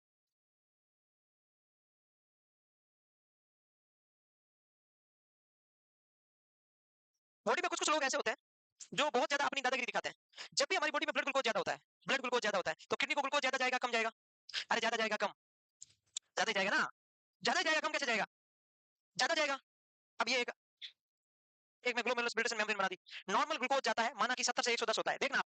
नॉर्मल हमारा ब्लड ग्लूकोज लेवल कितना होता है? 70 टू 10। अगर किडनी को जा रहा है इससे ज्यादा, 300 जा रहा है, 200 जा रहा है, 180 जा रहा है, 190 जा रहा है, 500 जा रहा है, तो जब तक हमारा ब्लड ग्लूकोज लेवल 180 से कम होता है, किडनी बोलती है टेंशन मतलब बेटा में होना। जब तक हमारा ब्लड ग्लूकोज लेवल 180 से कम होता है, किडनी उसका 100% रीअब्जॉर्प्शन कर लेती है। कितना परसेंट? कितना परसेंट? 100% रीअब्जॉर्ब, मतलब यूरिन में 1% भी नहीं जाने देती, ग्लाइकोस यूरिया नहीं होता। लेकिन जब हमारा ब्लड ग्लूकोज कंटिन्यूअसली कंसिस्टेंसी 180 को क्रॉस करता है, किडनी बोलती है जा, तो किडनी से बाहर निकलता है, उसको बोलते हैं ग्लाइकोस यूरिया। क्या बोलते हैं? और प्रेगनेंसी के अंदर अगर हमारा ब्लड ग्लूकोज लेवल 140 को क्रॉस कर जाए, 145, प्रेगनेंसी में अगर ब्लड ग्लूकोज लेवल 145 को क्रॉस कर जाए तो ग्लाइकोस्यूरिया होता है, किडनी ज्यादा काम नहीं करती। प्रेगनेंसी में किडनी बोलती है भाई थोड़ा मेरे को टाइम दो। नॉन प्रेगनेंसी में 180। क्वेश्चन आ रहा है cut off criteria for glycosuria, pregnancy 145। ठीक वैसे ही इसका मतलब क्या हुआ कि ब्लड में ग्लूकोज ज्यादा था तब ग्लाइकोस्यूरिया हुआ ना। ठीक वैसे इधर आओ। अब जब हमें कभी भी ग्लाइकोस्यूरिया होता है, इसका मतलब क्या हुआ? ग्लूकोज कभी भी अकेला नहीं जाता, एक होता है ग्लूकोज, एक होता है सोडियम, ये दोनों अकेले नहीं जाते। अगर आपने अकेला खा लिया तो अपने दोस्त को ये बुलाएंगे ही बुलाएंगे। आप मीठा खा के देखना, आधा किलो, आपको 2 लीटर पानी नहीं पियोगे तब तक ऐसे लगेगा कुछ है ही नहीं बॉडी में। जब आप बहुत ज्यादा स्वीट्स खाते हो आपको प्यास लगती ही लगती है। क्यों, कैसा क्या रीजन है? जब आप बहुत ज्यादा मीठा खाते हो प्यास क्यों लगती है? नॉर्मल ब्लड की ऑस्मोलैरिटी कितनी होती है? 290 से 300। एग्जांपल, आपने क्या खा दिया? ग्लूकोज ज्यादा खा लिया अचानक से, तो बताओ ब्लड के अंदर कंसंट्रेशन बड़ी कम हुई मीठे की? बड़ी। और ग्लूकोज जब ज्यादा खाया तो इसका मतलब ब्लड में कंसंट्रेशन बढ़ी, और इसकी कंसंट्रेशन को वापस कम करने के लिए बॉडी कुछ करेगी। वो कंसंट्रेशन को कम करने के लिए बॉडी कुछ करेगी, तो ये ब्लड घूमता घूमता किसके पास जाएगा? हाइपोथैलेमस के पास में। और hypothalamus is a thrust regulatory centre. Hypothalamus के पास मैसेज जाएगा कि सुन ब्लड कंसंट्रेटेड हो रहा है बहुत ज्यादा, या तो एक्स्ट्रा पानी बाहर निकाल दो या पानी लाओ, या तो एक्स्ट्रा पानी बाहर निकालो। थोड़ी करती है ग्लाइकोस्यूरिया से पॉलीयूरिया। जब ग्लाइकोस्यूरिया होता है तो क्या होता है? पॉलीयूरिया। तो जब भी किसी पेशेंट को हाइपरग्लाइसीमिया होता है तो पॉलीयूरिया होता है, डायबिटीज में पॉलीयूरिया होता है। और जब भी पॉलीयूरिया होगा बॉडी में डिहाइड्रेशन होगा, हाइपोथैलेमस में मैसेज जाएगा हमें लगती है प्यास। तो जब भी हम मीठा खाते हैं हमारी कंसंट्रेशन बढ़ती है तो हमें पानी पीना पड़ता है, पानी पीना ही पड़ता है। ये मैकेनिज्म समझ में आया? कैल्शियम भी ठीक ऐसा ही कुछ करता है। कैल्शियम क्या करता है? जब भी कैल्शियम नॉर्मल रहेगा तब तक तो कोई दिक्कत नहीं है, जब भी कैल्शियम ब्लड में बढ़ेगा, हाइपरपैराथायरॉयडिज्म में यही हो रहा है, तो ब्लड में कैल्शियम बढ़ेगा तो किडनी के पास कैल्शियम ज्यादा जाएगा या कम? ज्यादा जाएगा। तो एक्सक्रीट भी कैल्शियम ज्यादा होगा या कम? ज्यादा। तो कैल्शियम कभी भी अकेला नहीं जाता, वाटर को साथ ले जाता है। क्यों? क्योंकि कैल्शियम का एक फीचर होता है, इसमें ऑस्मोटिक डाययूरेटिक का फीचर पाया जाता है। कैल्शियम की कौन सी प्रॉपर्टी होती है? ऑस्मोटिक। आपने मेडिकल पढ़ा?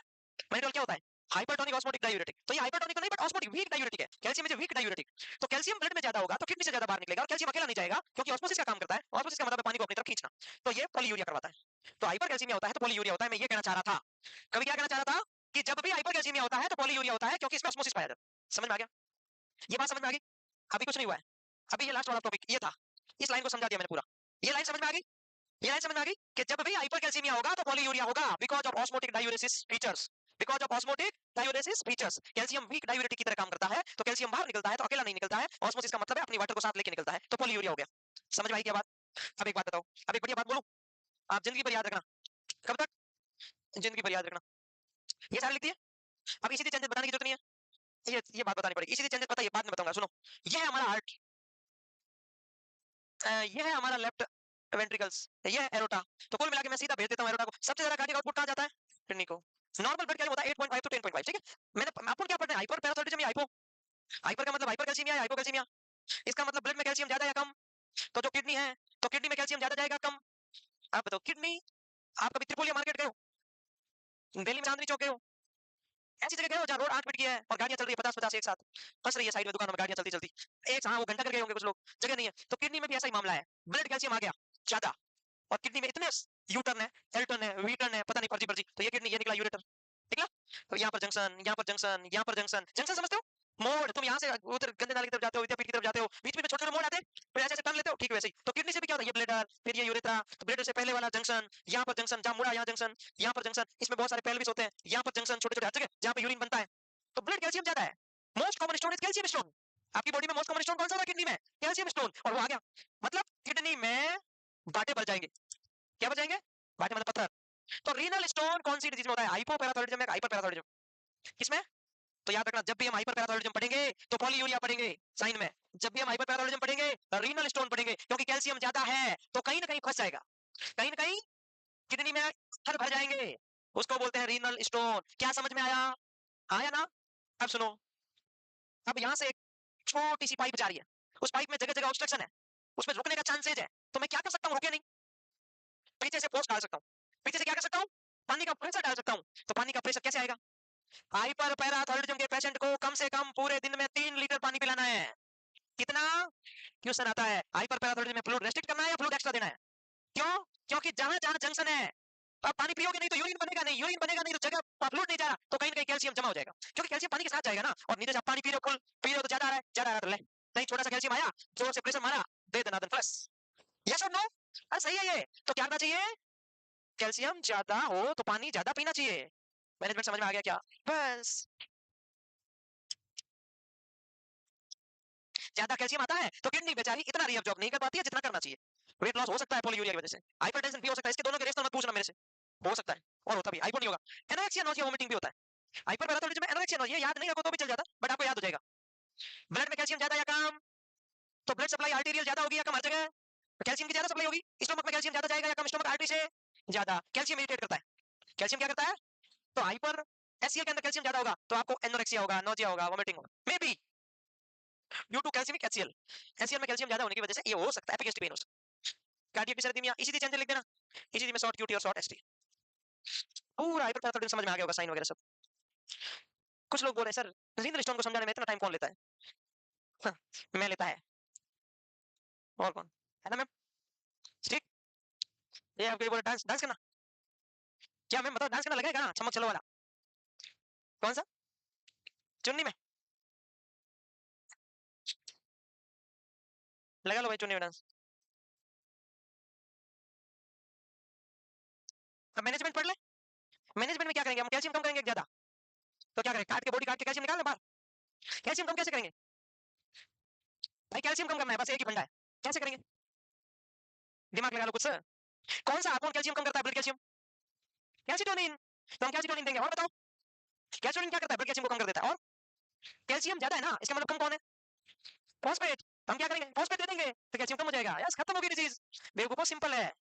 हाँ, बेवकूफो, डन। अच्छा एक बात बताओ, आपने ऑस्टियोपोरोसिस पढ़ा है? किसने पढ़ा है? ऑस्टियोपोरोसिस का कंफर्मेटेड डायग्नोसिस क्या है? ऑस्टियोपोरोसिस का गोल्ड स्टैंडर्ड कंफर्मेटेड डायग्नोसिस क्या है? क्या? क्या? DEXA scan. कौन सा स्कैन? याद ही नहीं आया? तो इसमें भी क्या करेंगे, डेक्सा स्कैन करेंगे। स्पेशल टाइप एक्सरे होता है, special x-ray of bone x-ray होता है, उसको बोलते हैं डेक्सा स्कैन। तो लिख सकते हो बोन एक्सरे या DEXA scan, dual energy x-ray absorptive scan. क्यों करते हैं? बोन की वीकनेस का पता करने के लिए डेक्सा स्कैन करते हैं। और क्या करेंगे? ब्लड पीटीएच का लेवल चेक करेंगे। देख दो ब्लड पीटीएच।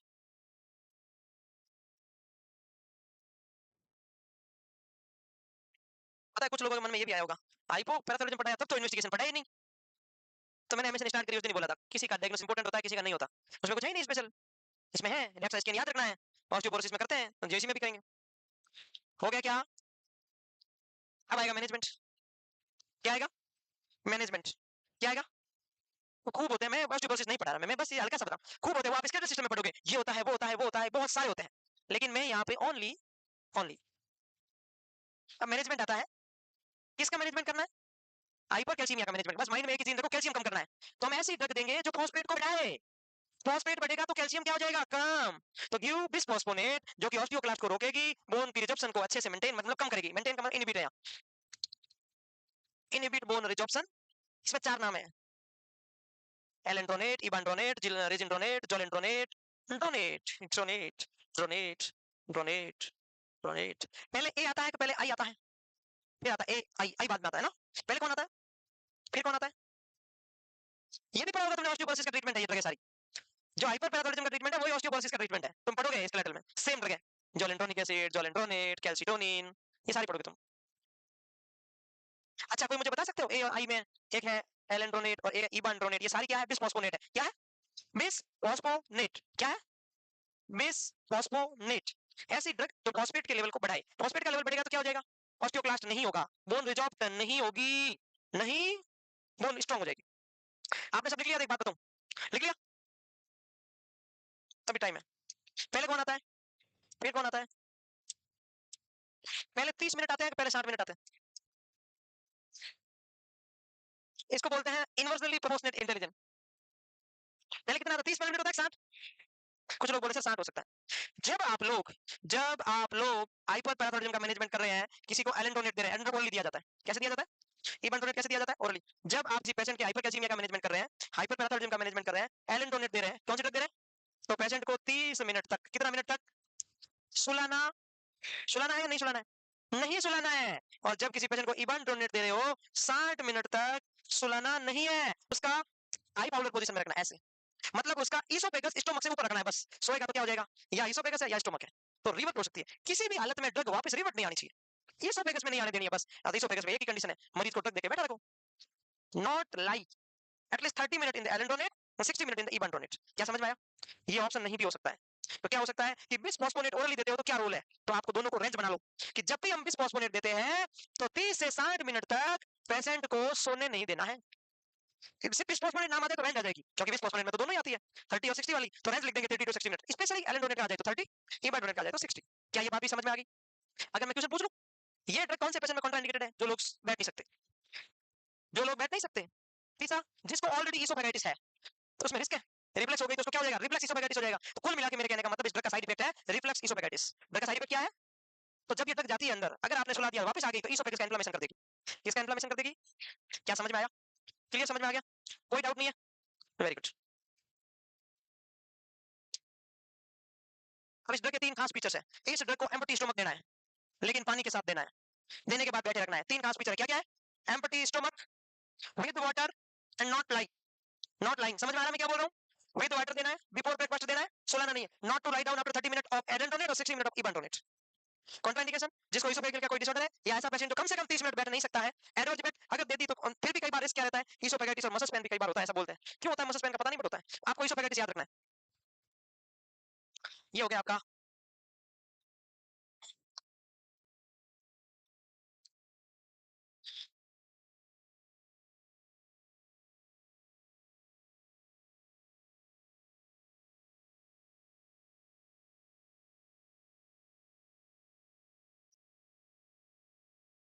डन। डन।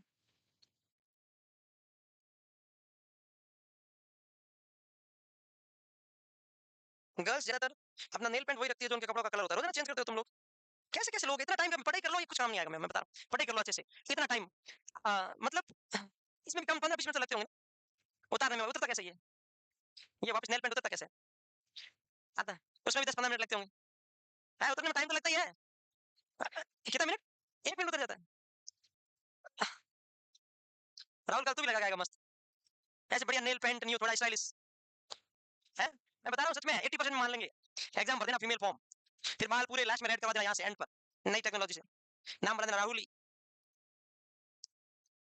सही में फीमेल फॉर्म कैसे पता चलेगा एक बता, अगर कोई लड़का है बाई चांस, कोई भी लड़का है, वो जिस दिन एग्जाम में एडमिशन उस दिन लिख दे आई एम फीमेल, फिर क्या है बस खत्म बात, फॉर्म भरते फीमेल से कौन चैलेंज कर, क्या है मेरी पर्सनल लाइफ है, मैं मर्जी आया जैसे लिखूं बस। हेलो मिस्टर, ये मैंने बोला है राहुल, आप राहुल ही मानना है, mister Rahul not miss Rahul है। चलो, और दो तीन ड्रग होती है, एक रेलॉक्सिपेन होती है जो डीवीटी का पेशेंट है उसमें कॉन्ट्राइंडिकेटेड है, किसमें कॉन्ट्राइंडिकेटेड है? हाँ। अच्छा मेरी आवाज नहीं आ रही थी क्या?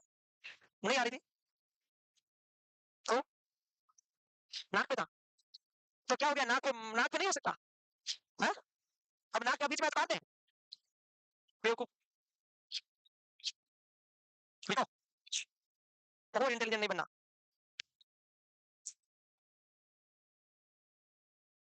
एक नाम होता है रिलॉक्सिपेन, ये भी क्या करती है, ऑस्टियोक्लास्ट को कम करती है, मतलब ये बोन की ग्रोथ बढ़ाती है, लेकिन ये डीवीटी में नहीं देते। एक आती है टेरिपेराटाइड, ये नई बोन मतलब बोन की ग्रोथ को बढ़ाती है, और एक ड्रग होती है कैल्सिटोनिन, आपको पता ही है, जो ब्लड कैल्शियम को कम देगी, तो सीधी सी बात है हाइपरकैल्सीमिया था इसमें। इसको सबक्यूटेनियस भी देते हैं, नेजल स्प्रे से भी देते हैं कैल्सिटोनिन को। ज्यादा फ्लूइड देना है कि कम फ्लूइड देना है? मरीज को कॉन्स्टिपेशन था, डायरिया, तो हाई फाइबर या लो फाइबर, कैल्शियम कम था या ज्यादा, तो कैल्शियम कम देंगे या ज्यादा। मरीज को हाइपरटेंशन हो रहा है तो बीपी चेक करेंगे, कैल्शियम कम था तो भी डिसर्दीमिया होता है, कम होता है तो भी डिसर्दीमिया होता है, तो हार्ट रेट को रिदम को चेक करते रहेंगे, क्योंकि एसटी और क्यूटी शॉर्ट हो जाता है। डाउट है?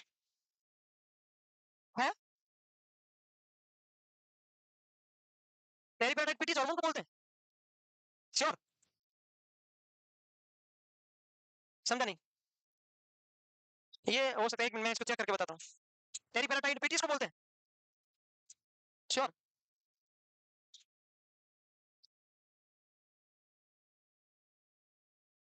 ऐसा कैसे हुआ? अब तुम लोग बोल रहे हो ये मास्क मास्क ये हटाना पड़ेगा वरना लॉक नहीं खुलेगा। खुल जा।